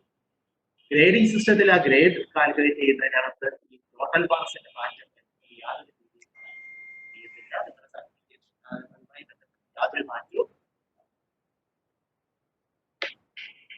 സാർ, അടുത്തൊരു ചോദ്യം. ചില പോളിടെക്നിക്കുകളിൽ കൂടുതലായി കുട്ടികൾ രജിസ്റ്റർ ചെയ്താൽ അവരുടെ സീറ്റിംഗ് അറേഞ്ച്മെന്റോ കാര്യങ്ങളൊക്കെ അവിടെ ഉൾക്കൊള്ളാൻ പറ്റാത്ത ഒരു അവസ്ഥ വന്നാൽ എന്ത് ചെയ്യുന്ന ഒരു ചോദ്യം. ഫ്രാൻസിസ്, ഒരു സംശയം ചോദിച്ചോട്ടെ. ഇത് വിദ്യാർത്ഥികളുടെ സംശയമായിരുന്നു അധ്യാപകരുടെ ആയിരുന്നു? അധ്യാപകരുടെ. നമ്മൾ സാധാരണ ഒരു കാര്യത്തെ സമീപിക്കുന്നത് ഒരു നാച്ചുറലി എക്സ്പെക്റ്റഡ് ഒരു പാറ്റേൺ, അതൊരു സ്റ്റാറ്റിസ്റ്റിക്കൽ പാറ്റേണിലായിരിക്കും ഇങ്ങനത്തെ കാര്യങ്ങളെല്ലാം തന്നെ വരുന്നത്. നോർമലി എക്സ്പെക്ട് ചെയ്യുന്ന പാറ്റേൺ വെച്ച് അതിനകത്തൊരു പ്രശ്നം ഇല്ലാതെ തീർക്കാൻ സാധിക്കുമെന്നാണ് ഞങ്ങൾക്ക് തോന്നുന്നത്. കാരണം ആ രീതിയിൽ ചില ചേഞ്ചസ് ഞങ്ങൾ ടൈം ടേബിളിൽ ഉണ്ടാക്കും. ചെറിയ മാറ്റങ്ങൾ ഉണ്ടായിരിക്കും അതിനകത്ത്. ഇതെല്ലാം കണ്ടെയ്ൻ ചെയ്ത് പോകത്തക്ക ഒരു സമീപനമായിരിക്കും. വലിയ ബുദ്ധിമുട്ടില്ലാതെ തീരുമെന്നാണ് തോന്നുന്നത്. കാരണം ഈ രജിസ്ട്രേഷൻ തീർന്നിട്ട് ഒരു വിതിൻ 2 days നമുക്കത് അറിയാൻ പറ്റും. അതോടൊപ്പം നോക്കിയിട്ട് ഞങ്ങൾ ഈ പറയുന്ന ടൈം ടേബിളിന്റെ പ്രോസസ്സിലേക്കും ഒക്കെ ഒരു ഫൈനലൈസേഷനിലേക്ക് വരത്തുള്ളൂ. ഓക്കെ, അത് ബ്രാഞ്ച് കുറവുള്ള ടൗണിലുള്ള പോളിടെക്നിക്കുകളിൽ കൂടുതൽ കുട്ടികൾ വരാൻ താല്പര്യം പ്രകടിപ്പിച്ചാൽ അത് അവരെ ബാധിക്കുമോ എന്നൊരു സംശയമാണ് അധ്യാപകരുടെ ഭാഗത്തുനിന്നുണ്ടായത്. വലിയ പ്രശ്നമില്ലാതെ തീർക്കാൻ സാധിക്കും തന്നെയാണ് നമ്മുടെ ഒരു കണക്കുകൂട്ടൽ. അതായത് അത് വരട്ടെ, രജിസ്ട്രേഷൻ നടന്ന് വരട്ടെ, വരുമ്പോഴേ നമുക്ക് അതിനെ സംബന്ധിച്ച് ഒരു കൃത്യതയിലേക്ക് വരാൻ സാധിക്കും. പ്രയാസമില്ലാതെ തീരുമെന്നാണ് തോന്നുന്നത്. തൃശ്ശൂർ DPM സുമി രാജേഷ്, ഏതെങ്കിലും ചോദ്യങ്ങൾ വേറെ ശ്രദ്ധയിൽപ്പെട്ടിട്ടുണ്ടെങ്കിൽ ഒന്ന് ഉണർത്തുമോ? നമ്മൾ കൂടുതൽ കാണുന്ന ചോദ്യങ്ങൾ റിപ്പീറ്റഡ് ചോദ്യങ്ങളാണ്. അതെ സർ, അറ്റൻഡൻസ് ഷോർട്ടേജ് ഉള്ള ഒരു ചോദ്യം ചോദിച്ചിട്ടുണ്ട്. അവർക്ക് രജിസ്റ്റർ ചെയ്യാൻ പറ്റുമോ എന്ന് ചോദിച്ചിട്ടുണ്ട്. കണ്ടോണേഷൻ ഇതിന്റെ പ്രോസസ് ആയിട്ടില്ല. അല്ല, ഞാനത് ക്ലിയർ ആയി പറഞ്ഞിരുന്നു. ഈ ഒരു പരീക്ഷയെ സംബന്ധിച്ചിടത്തോളം കണ്ടോണേഷൻ എന്നൊരു ഇതില്ല. സെമസ്റ്റർ രജിസ്ട്രേഷൻ എടുത്ത് ഇപ്പോഴും കോളേജിലെ റോളിലുള്ള എല്ലാ വിദ്യാർത്ഥികൾക്കും അവരുടെ ആ അറ്റൻഡൻസിന്റെ റിക്വയർമെന്റ്സ് നമ്മൾ എക്സിസ്റ്റ് ചെയ്യും. Okay sir. Sumi, DPM Sumi Thrissur ജില്ലയാണ് ഇത് ഹോസ്റ്റ് ചെയ്യുന്നത്. അവിടെ നിന്ന് ഡിസ്ട്രിക്ട് പ്രോഗ്രാം മാനേജർ സുമിയും അതുപോലെ രാകേഷും പിന്നെ അഭിലാഷ് ബാബുവാണ് ഇതിന്റെ ടെക്നിക്കൽ എക്സ്പേർട്ട്, അതുപോലെ അബീക്ക്, ഇവര് 4 പേരുമാണ് ഇതുമായി ബന്ധപ്പെട്ടിട്ടുള്ള മറ്റാളുകൾ. അവർക്ക് എന്തെങ്കിലും തരത്തിലുള്ള ഏതെങ്കിലും ചോദ്യങ്ങളോ അഭിപ്രായങ്ങളോ ഉണ്ടെങ്കിൽ ഒന്ന് ഉന്നയിക്കും. സർ, നമ്മൾ ക്വസ്റ്റ്യൻസ് ഒക്കെ തന്നെ നമ്മൾ റെക്കോർഡ് ചെയ്ത് വെച്ചിട്ടുണ്ട്. നമ്മൾ മാക്സിമം ക്വസ്റ്റ്യൻസും എല്ലാം തന്നെ ഒന്ന് കൺസോൾട്ടേറ്റ് ചെയ്തിട്ടൊക്കെ ചോദിച്ചിട്ടുള്ളത്. കുട്ടികളുടെ പിന്നെ ഒത്തിരി സംശയങ്ങൾ, കൊറോണയായിട്ട് ബന്ധപ്പെട്ട കുറെ ക്വറീസ് ആണ് കൂടുതലും വന്നിട്ടുള്ളത്. പിന്നീട് നമ്മൾ ഏതാണ്ട് എല്ലാ ക്വസ്റ്റ്യൻസും ഇപ്പം സംസാരിച്ചിട്ടുണ്ട് സർ. ഓക്കെ, അപ്പോ സാർ, ഇപ്പൊ നമ്മള് ക്വസ്റ്റ്യൻസ് ശരിക്കും മലവെള്ളപ്പാച്ചിൽ പോലെ ഇങ്ങനെ വന്നുകൊണ്ടിരിക്കുകയാണ് തുടർച്ചയായിട്ട് വീണ്ടും. പക്ഷെ പലതിനും റിപ്പീറ്റഡ് നേച്ചറും ചിലതൊക്കെ കുറച്ചും കൂടി അവരുടെ സ്വന്തം തലത്തിലുള്ള അല്പം റിലാക്സേഷൻ തുടങ്ങിയുള്ള കാര്യങ്ങളെ കുറിച്ചുള്ള ചോദ്യങ്ങളൊക്കെയാണ്. അപ്പൊ അത് നമുക്ക് പിന്നീട് അഡ്രസ് ചെയ്യാമെന്ന് വിചാരിക്കുന്നു. ഇപ്പൊ നമ്മൾ വിചാരിച്ച സമയത്തിനേക്കാളും ഒരു അരമണിക്കൂർ കൂടുതൽ നമ്മൾ എടുത്തിട്ടുണ്ട്. എന്നാലും വളരെ ഇന്ററാക്റ്റീവായ ഒരു സെഷൻ ആയിരുന്നു. ഈ സെഷൻ ഒരു ഇന്ററപ്ഷൻ ഞാൻ പറഞ്ഞോട്ടെ. ഒരു ക്വസ്റ്റ്യൻ ഫ്ലാഷ് ചെയ്ത് പോയത് കണ്ടോണ്ട് ഒന്ന് പറയാം. നമ്മള് HODക്ക് ഒരു ലെറ്റർ കൊടുക്കുക, ഇപ്പൊ HODക്ക് ലെറ്റർ കൊടുക്കണോ എന്നുള്ള ഒരു ചോദ്യം ഇങ്ങനെ ഫ്ലാഷ് ചെയ്ത് പോകുന്നുണ്ട്. ലെറ്റർ കൊടുക്കേണ്ട യാതൊരു ആവശ്യമില്ല. ഞാൻ പറഞ്ഞല്ലോ, HODക്ക് അത് HODയുടെ ലോഗിന് കാണും നിങ്ങൾ ഓൺലൈൻ ചെയ്തു എന്നുള്ള കാര്യം. അതനുസരിച്ച് അദ്ദേഹം അത് ചെയ്തോളൂ. പക്ഷെ ഒരു സ്പീഡപ്പ് ചെയ്യാൻ വേണ്ടി നിങ്ങൾക്ക് വേണമെങ്കിൽ HODയുടെ ഫോൺ നമ്പർ കിട്ടും. ആ നമ്പർ ഉപയോഗിച്ച് HOD ഒന്ന് വിളിച്ച് പറഞ്ഞാൽ അദ്ദേഹം അതങ്ങ് ചെയ്ത് തീർക്കും എന്നത് മാത്രമേ പറഞ്ഞുള്ളൂ. അല്ലാതെ HODക്ക് യാതൊരു ലെറ്ററും നിങ്ങൾ കൊടുക്കണ്ട. മറ്റൊന്ന്, ജില്ലയ്ക്ക് സ്വന്തം ജില്ലയിൽ എടുക്കണമെന്ന് നമ്മൾ പറയുന്നില്ല. നിങ്ങൾ നോക്കി ആലോചിച്ചിട്ട് ചെയ്യുക. തൊട്ടടുത്ത ജില്ല, ചിലപ്പോൾ തൊട്ടടുത്ത ബോർഡറിലുള്ള സ്ഥലത്ത് വീടിനടുത്ത് വേറൊരു കോളേജ് ഉണ്ട്, ജില്ല മാറിപ്പോ. റോഡിന് അപ്പുറം ഇപ്പുറം ആണെങ്കിൽ തന്നെ ചിലപ്പോൾ ജില്ല മാറിപ്പോ. അപ്പൊ അങ്ങനെ ആണെങ്കിൽ അത് നിങ്ങൾ കൺവീനിയന്റ് ആയ ഒരു കോളേജ് കണ്ടെത്തുക, അത് നിങ്ങൾക്ക് ചെയ്യും. സാറേ സാറേ അതായത് ചില പോളിടെക്നിക്കുകളിൽ ഇപ്പൊ റിമോട്ട് ഏരിയയിലുള്ള പോളിടെക്നിക്കുകളിലുള്ള സ്റ്റാഫ് അവിടെ കുറവായിരിക്കും. അപ്പൊ അവരൊക്കെ നാട്ടിലേക്ക് പോയിരിക്കുകയാണെങ്കിൽ ഇപ്പൊ ഈ പറയുന്ന ആളുകൾക്ക് എല്ലാവർക്കും അവിടെ തിരിച്ച് ചെല്ലാൻ പറ്റാത്തൊരവസ്ഥ വന്നാൽ ഇൻവിജിലേറ്റേഴ്സിനെ പോസ്റ്റ് ചെയ്യുന്നതിൽ മറ്റ് പോളിടെക്നിക്കുകളിൽ നിന്നൊക്കെ ഷെയർ ചെയ്യുന്ന തരത്തിൽ എന്തെങ്കിലും സമീപനം ഉണ്ടാവുമെന്ന്? അല്ലെ, സ്റ്റാഫിന്റെ മൊബിലിറ്റിയുമായി ഒക്കെ ബന്ധപ്പെട്ട കാര്യങ്ങളൊക്കെ സർക്കാരിന്റെ മൊത്തത്തിലുള്ള തീരുമാനങ്ങൾക്ക് അനുസൃതമായിട്ടാണ്. നമുക്ക് പരീക്ഷയ്ക്ക് മാത്രമായിട്ട് ഒരു ഇത് പറയാൻ പറ്റില്ല. ആ കാര്യങ്ങളൊക്കെ തന്നെ സർക്കാർ തീരുമാനങ്ങളെ അനുസരിച്ചാണ്. ഇപ്പം സർക്കാർ ഓഫീസുകളിൽ 30% ആൾക്കാർ വരിക, ഈ രീതിയിലൊക്കെയുള്ള നിർദ്ദേശങ്ങൾ ഗവൺമെന്റിന്റെ ഭാഗത്തു നിന്ന് വന്നതൊക്കെയാണ്. അപ്പൊ അങ്ങനത്തെ കാര്യങ്ങളിൽ അവസാന വാക്ക് സർക്കാർ നിർദ്ദേശങ്ങളായിരിക്കും. അതാത് കാലങ്ങളിൽ ഉള്ള സർക്കാർ നിർദ്ദേശങ്ങൾക്ക് അനുസരിച്ച് നമുക്കത് ചെയ്തു പോകണം. അല്ലാണ്ട് നമുക്ക് പ്രത്യേകിച്ച് ഒന്നുമില്ല. പരീക്ഷാ ബോർഡിന് അത് അതിനകത്ത് പ്രത്യേകിച്ച് റോളില്ല. കോവിഡ് പ്രോട്ടോകോളുമായി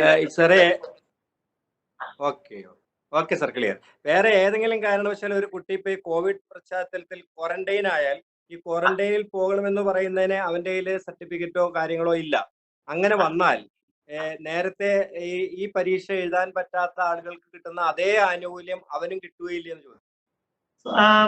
ആ കുട്ടിക്ക് അങ്ങനത്തെ ഒരു റിയലിസ്റ്റിക് ആയ ഒരു കാര്യമാണെങ്കിൽ ആ കുട്ടി അത് അറിയിക്കട്ടെ. അതനുസരിച്ച് നമുക്ക് ഞാൻ പറഞ്ഞല്ലോ, നമ്മൾ ഈ കാര്യങ്ങളെ ഓരോന്നിനെയും മനുഷ്യത്വപരമായ ഒരു കണ്ടുകൊണ്ടാണ് കാണുന്നത്. അത് ഇങ്ങനത്തെ കാര്യങ്ങൾ നമുക്ക് കേസ് ടു കേസ് ആയിട്ട് തന്നെ പരിഗണിക്കാം. അത് വരട്ടെ, അങ്ങനത്തെ ഒരു റിക്വസ്റ്റ് പരിഗണിക്കുന്നത് അന്നേരമല്ലേ. അതൊരു ജനറൽ കാര്യമല്ലത്. അത് വരുന്ന സമയത്ത് ആ ഒരു പർട്ടിക്കുലർ കേസിനെ പറ്റി നമുക്ക് ആലോചിച്ചിട്ട് തീരുമാനം. അല്ല, അത്തരത്തിൽ അവര് വരുന്ന കുട്ടി മുൻകൂട്ടി രേഖാപരമായി ബന്ധപ്പെട്ട പ്രിൻസിപ്പലെ മറ്റാരെങ്കിലും അറിയിച്ചാൽ മതിയോ എന്നാണ്. അല്ല, ആ കുട്ടിയുടെ കാര്യം നമുക്ക് ആ ഒരു സിറ്റുവേഷൻ എറേസ് ചെയ്യുമ്പോൾ വരട്ടെ. ആ കുട്ടി പരീക്ഷാ ബോർഡിനോ അല്ലെങ്കിൽ ആർക്കാണെന്ന് വെച്ചാൽ അവര് വരട്ടെ. ആ ഒരു സിറ്റുവേഷൻ എറേസ് ചെയ്യുമ്പോൾ നമുക്ക് അതിനെ പരിഗണിക്കാം. ഓക്കെ സാർ, ഇപ്പോ നമ്മള് വളരെ പ്രധാനമായ ഒരുപാട് ചോദ്യങ്ങൾക്ക് ഉത്തരം നൽകിയെങ്കിലും ഒന്ന് രണ്ട് പേര് ആ ഏറ്റവും ഇമ്പോർട്ടന്റ് ആയ കാര്യങ്ങൾ സാറിന് തോന്നുന്നത് ഒന്നുകൂടി ഒന്ന് സമ്മറൈസ് ചെയ്താമോ എന്ന് ചോദിക്കുന്നുണ്ട് അവസാനിപ്പിക്കുന്നതിന്. തീർച്ചയായിട്ടും ഏറ്റവും പ്രധാനമായി നമുക്ക് പറയാനുള്ളത്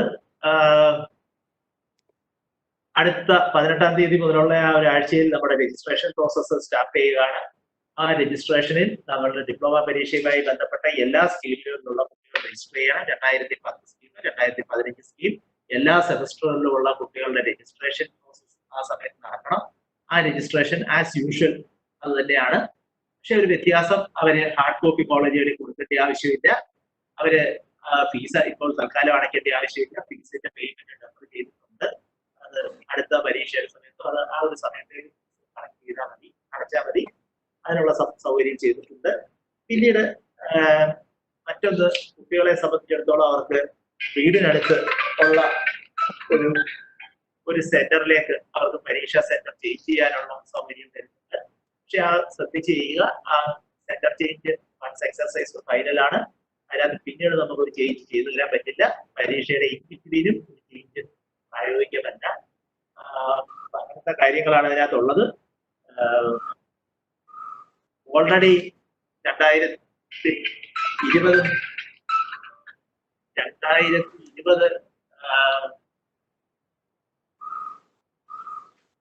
മാർച്ച് 12-ന് മുമ്പായിട്ട് കോളേജിൽ ഫീസ് അടച്ചോ അല്ലെ ആപ്ലിക്കേഷൻ സബ്മിറ്റ് ചെയ്ത് പബ്ലിഷ് ആയ ആൾക്കാർക്ക് അവരെ സെന്റർ കൺഫർമേഷൻ എന്നുള്ള പ്രോസസ് ചെയ്യണം. മറ്റുള്ള കാര്യങ്ങൾക്ക് അവരിപ്പോ അത് ചെയ്യേണ്ട ആ ഒരു സപ്പോർട്ടാണ്. പിന്നെ അറ്റൻഡൻസ് റിക്വയർമെന്റ്സിന് 2020 പരീക്ഷയുമായി ബന്ധപ്പെട്ട് ഒരു റിലാക്സേഷൻ വന്നിട്ടുണ്ട്. അറ്റൻഡൻസ് ബോർഡിലുള്ള സെമസ്റ്റർ രജിസ്ട്രേഷൻ എടുത്തിട്ടുള്ള എല്ലാ വിദ്യാർത്ഥികൾക്കും പരീക്ഷ ഇത് ചെയ്യാം.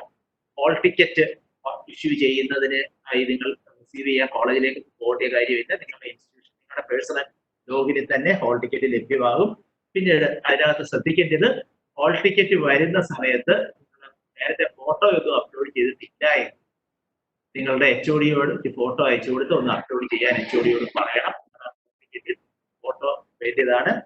കാരണം ചിലപ്പോൾ സെന്റർ ഒക്കെ മാറിയായിരിക്കും നിങ്ങൾ പോകുന്നത്, നിങ്ങളെ അവിടെ പരിചയം കാണില്ല. ഫോട്ടോയുടെ കാര്യം നിങ്ങൾ കൺഫേം ചെയ്യണം. അത് ചെയ്തിരിക്കുന്നതാണ്. എന്തെങ്കിലും ബുദ്ധിമുട്ടുകൾ ഉണ്ടെങ്കിൽ നിങ്ങൾക്ക് ഈ ഹെൽപ്പ് ഡെസ്കിലോ അല്ലെങ്കിൽ ഇമെയില് സൗകര്യം എല്ലാം ലഭ്യമാണ്. ഒന്നാമത്തെ ഫേസിൽ നമ്മൾ പരീക്ഷ ഷെഡ്യൂൾ രജിസ്ട്രേഷൻ എല്ലാ പരീക്ഷകളുടെയും ചെയ്യുന്നുണ്ടെങ്കിൽ ഒന്നാമത്തെ ഫേസിൽ നമ്മൾ ചെയ്യുന്നത് 2015 ആയിരിക്കും. 2015 സ്കീമിൽ റെഗുലർ പരീക്ഷ എന്ന് പറഞ്ഞ് നടക്കുന്നത് S6 മാത്രമാണ്.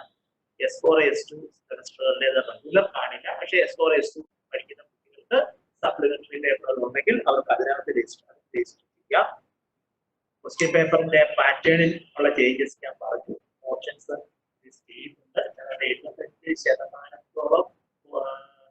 അവര്, അതായത് ഒരു യൂണിറ്റ് വരെയുള്ള പോർഷൻസ് അവര് ഓപ്ഷൻസ് ചെയ്യാനുള്ള സൗകര്യം തരുന്നുണ്ട്.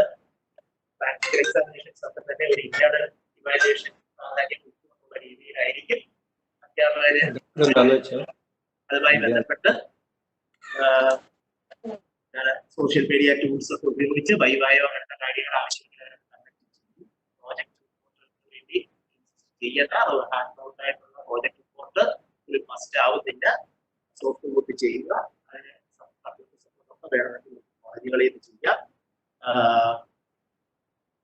പിന്നീട് സെന്റർ മാറുമോ, ഒരു അൺഎക്സ്പെക്ടഡ് ആയിട്ടുള്ള സാഹചര്യങ്ങൾ വന്ന് പരീക്ഷ ഒരു കോളേജ് സെന്ററിൽ നടക്കാൻ വരുന്നെങ്കിൽ ആ കാര്യങ്ങളൊക്കെ നമ്മൾ സെപ്പറേറ്റ് ആയിട്ട് അത് ചെയ്യും.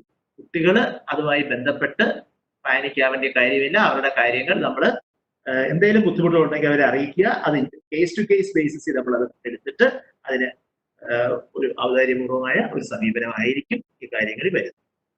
ഇത്രയും കാര്യങ്ങളാണ് ഞാൻ പിന്നെ ഇൻക്ലൂഡിംഗ് ഫോൺ നമ്പർ ഉൾപ്പെടെ അത് ഷെയർ ചെയ്തിരുന്നു. സാറേ ഒരു ചോദ്യം വന്നതേ, അതായത് നമ്മളിപ്പോ ഈ S6 പരീക്ഷയ്ക്ക് എല്ലാവരും രജിസ്റ്റർ ചെയ്യണമല്ലോ. അപ്പൊ ഈ സെന്റർ ഓപ്റ്റ് ചെയ്യുമ്പോൾ മറ്റുള്ളവരെ രജിസ്റ്റർ ചെയ്യണ നേരത്ത് ഈ സെന്റർ ഓപ്ഷനിൽ മറ്റുള്ളവരും ഈ സെന്റർ ഓപ്ഷൻ നടത്തേണ്ടതുണ്ടോ എന്നൊരു ചോദ്യമുണ്ട്. മനസ്സിലായില്ല ഫ്രാൻസിസ്. S6 പരീക്ഷയ്ക്ക് ഇപ്പൊ നമ്മളൊരു സെന്റർ ഓപ്റ്റ് ചെയ്യണമല്ലോ നമ്മുടെ അടുത്തുള്ള പോളിടെക്നിക്. S6 എന്നല്ല ഇപ്പോഴത്തെ പരീക്ഷയ്ക്ക് ഇപ്പൊ നടക്കുന്ന പരീക്ഷയ്ക്ക്. അപ്പൊ മറ്റുള്ളവർ രജിസ്റ്റർ ചെയ്യുന്ന സമയത്ത് ബാക്കിയുള്ള ആളുകൾ രജിസ്റ്റർ ചെയ്യുമ്പോൾ ഈ സെന്റർ ഓപ്ഷൻ ഇപ്പൊ ഒരു ക്രൈറ്റീരിയ അല്ലല്ലോ. സെന്റർ ഓപ്ഷൻ ഇപ്പൊ ഒരു ക്രൈറ്റീരിയ ആണ്. സെന്റർ ഓപ്ഷൻ ചെയ്തോളുക, എല്ലാവരും ചെയ്തോളുക. ഓ, അവരും ഇതുപോലെ അടുത്തുള്ള പോളിടെക്നിക്കോ അല്ലെങ്കിൽ അവർക്ക് കംഫർട്ടബിൾ ആയ പോളിടെക്നിക്കോ ഇപ്പൊ തന്നെ ഈ രജിസ്ട്രേഷൻ നടത്തുന്ന സമയത്ത് ചെയ്യണം. തന്നെ ചെയ്യുക. കാരണം ഇപ്പോഴത്തെ നമുക്കറിയാം, ഇപ്പോഴത്തെ ഒരു സിറ്റുവേഷനിൽ ഈ ഒരു റെസ്ട്രിക്ഷൻസ് ഏറിയും കുറഞ്ഞുള്ള രീതിയിൽ നമ്മുടെ സമൂഹത്തിൽ കുറച്ചധികം കാലം നിലനിൽക്കാനുള്ള ഒരു പോസിബിലിറ്റിയാണ് ഉള്ളത്. അല്ല ഇതൊരു ഈസ് ഔട്ട് ചെയ്ത് ഫ്രീ ആവുന്ന ഒരു സിറ്റുവേഷൻ ആണെങ്കിൽ നമുക്ക് അവർക്ക് റിലാക്സ് ചെയ്ത് അവരുടെ പഴയ സെന്ററിലേക്ക് അത് നമുക്ക് ആലോചിക്കാം. ഇപ്പോഴത്തെ അവസ്ഥയിൽ നമ്മൾ ഈ phase 1 പരീക്ഷകൾ കഴിഞ്ഞാൽ phase 2 പരീക്ഷകളിലേക്ക് നമ്മൾ അടുത്ത ഷെഡ്യൂളിലേക്ക് നമ്മൾ ആലോചിക്കും. അപ്പൊ S4 S2 പറ്റിയൊക്കെ അതിനകത്ത് പറഞ്ഞേക്കാം. അതുകൊണ്ട് അത് ഓപ്റ്റ് ചെയ്ത് തന്നെ പോകും. Okay sir, thank you. നമ്മളിപ്പോ തന്നെ സമയം നമ്മുടെ അല്പം നഷ്ടപ്പെട്ടത് കൊണ്ട് കൂടിയാണെങ്കിൽ പോലും അതിനപ്പുറം നമ്മൾ സമയമെടുത്തു. ചോദ്യങ്ങൾ ഇപ്പോഴും ഈ കോവിഡിന്റെ എണ്ണം പെരുകുന്നത് പോലെ തന്നെ ചോദ്യങ്ങളുടെ എണ്ണം പെരുകിക്കൊണ്ടിരിക്കുകയാണ്. പക്ഷെ കോവിഡിന്റെ വാക്സിൻ അല്പം വൈകിപ്പോയാലും ഈ ചോദ്യങ്ങളുടെ ഉത്തരം വൈകില്ല. നിങ്ങളുടെ എല്ലാ ചോദ്യങ്ങളും നമ്മൾ കളക്ട് ചെയ്യുന്നുണ്ട്. ഈ ചോദ്യങ്ങൾക്ക് മുഴുവൻ ഉത്തരങ്ങൾ നീതിന്റെ ഓഡിയോ റെക്കോർഡഡ് വീഡിയോയുടെ ഒപ്പം നമ്മൾ ചേർത്തിരിക്കും.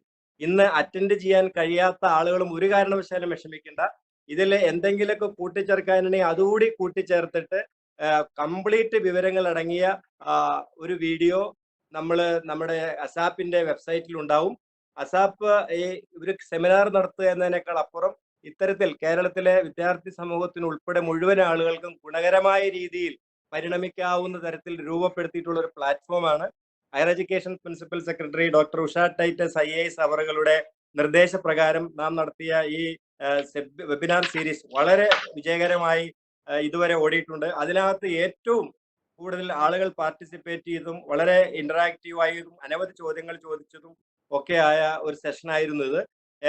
ഏറ്റവും അനുഭവ സമ്പത്തുള്ള ഒരാളും അതോടൊപ്പം ഒരു ഉദ്യോഗസ്ഥൻ എന്നതിനപ്പുറം ഒരു വിദ്യാർത്ഥി സൗഹൃദപരമായി അല്ലെങ്കിൽ വിദ്യാർത്ഥികൾക്കിടെ ഇടയിൽ നിന്ന് ചിന്തിക്കുവാനും അവരുടെ പ്രശ്നങ്ങളിലെ മുന്നിൽ കണ്ടുകൊണ്ട് പ്രവർത്തിക്കാനൊക്കെ കഴിയുന്ന തരത്തിൽ എല്ലാ ചോദ്യത്തിനും വളരെ സിൻസിയറായി ഒരു മാനുഷിക തലത്തിൽ നിന്ന് തന്നെ ഉത്തരം പറഞ്ഞ ഒരാളാണ് സജി സാർ. അപ്പോ ഇത് സജി സാറിന് ഈ പ്ലാറ്റ്ഫോമിൽ വരാനും അസാപ്പുമായി സഹകരിച്ച് കേരളത്തിലെ പോളിടെക്നിക് വിദ്യാർത്ഥികളുടെയും അധ്യാപകരുടെയും രക്ഷകർത്താക്കളുടെയൊക്കെ സംശയങ്ങൾക്ക് ഒരു നിവാരണം ഉണ്ടാക്കി തരാൻ കഴിഞ്ഞ നല്ല മനസ്സിനെ അസാപ്പിന്റെ പേരിൽ നന്ദി പറയുന്നു. അതോടെ തന്നെ തൃശൂർ DPM ആണ് ഇതിന് നേതൃത്വം നൽകിയത്. DPM സുമി, ഷീജ, അതുപോലെ അഭിലാഷ് ബാബു, അബി എന്നീ ആളുകളാണ് ഇതിന്റെ പിന്നണിയിൽ ഉണ്ടായിരുന്നത്. എന്റെ പേര് ഫ്രാൻസിസ്, ഞാനിപ്പോൾ അസാപ്പിന്റെ സ്റ്റേറ്റ് കോർഡിനേറ്ററായിട്ട് ജോലി ചെയ്യുന്നു. മുൻപ് ഒരു പോളിടെക്നിക് അധ്യാപകനാണ്. ഇതുമായി സഹകരിച്ച എല്ലാവർക്കും അസാപ്പിന്റെ പേരിൽ നന്ദി പറയുന്നു. നിങ്ങളെ ഇതിനകത്ത് പങ്കുചേരാൻ കഴിയാത്ത അനവധി ആളുകളുടെ ഒരു പ്രശ്നങ്ങൾ പറഞ്ഞിട്ടുണ്ട്. നമ്മളത് പൂർണ്ണമായി ഉൾക്കൊള്ളുന്നു. ഒരു കാരണവശാലും അത്തരക്കാർ ഭയപ്പെടേണ്ട കാര്യമില്ല. നിങ്ങളുടെ മുഴുവൻ സംശയങ്ങൾക്കും ഉത്തരം നൽകുന്ന തരത്തിലുള്ള വീഡിയോ ഉടൻ തന്നെ അസാപ്പിന്റെ വെബ്സൈറ്റിൽ അപ്ലോഡ് ചെയ്യുന്നതായിരിക്കും. അതിന്റെ വിവരങ്ങൾ നിങ്ങളെ ഏവരെ അറിയിക്കുന്നതായിരിക്കും. ഏവർക്കും സജി സാറിന് പ്രത്യേകിച്ച് ഒരിക്കൽ കൂടി ഞങ്ങളുടെ എല്ലാവരുടെയും പേരിൽ നന്ദി പറഞ്ഞുകൊണ്ട് ഈ സെഷൻ അവസാനിപ്പിക്കുന്നു. നന്ദി, നമസ്കാരം. Sir please. Thank you.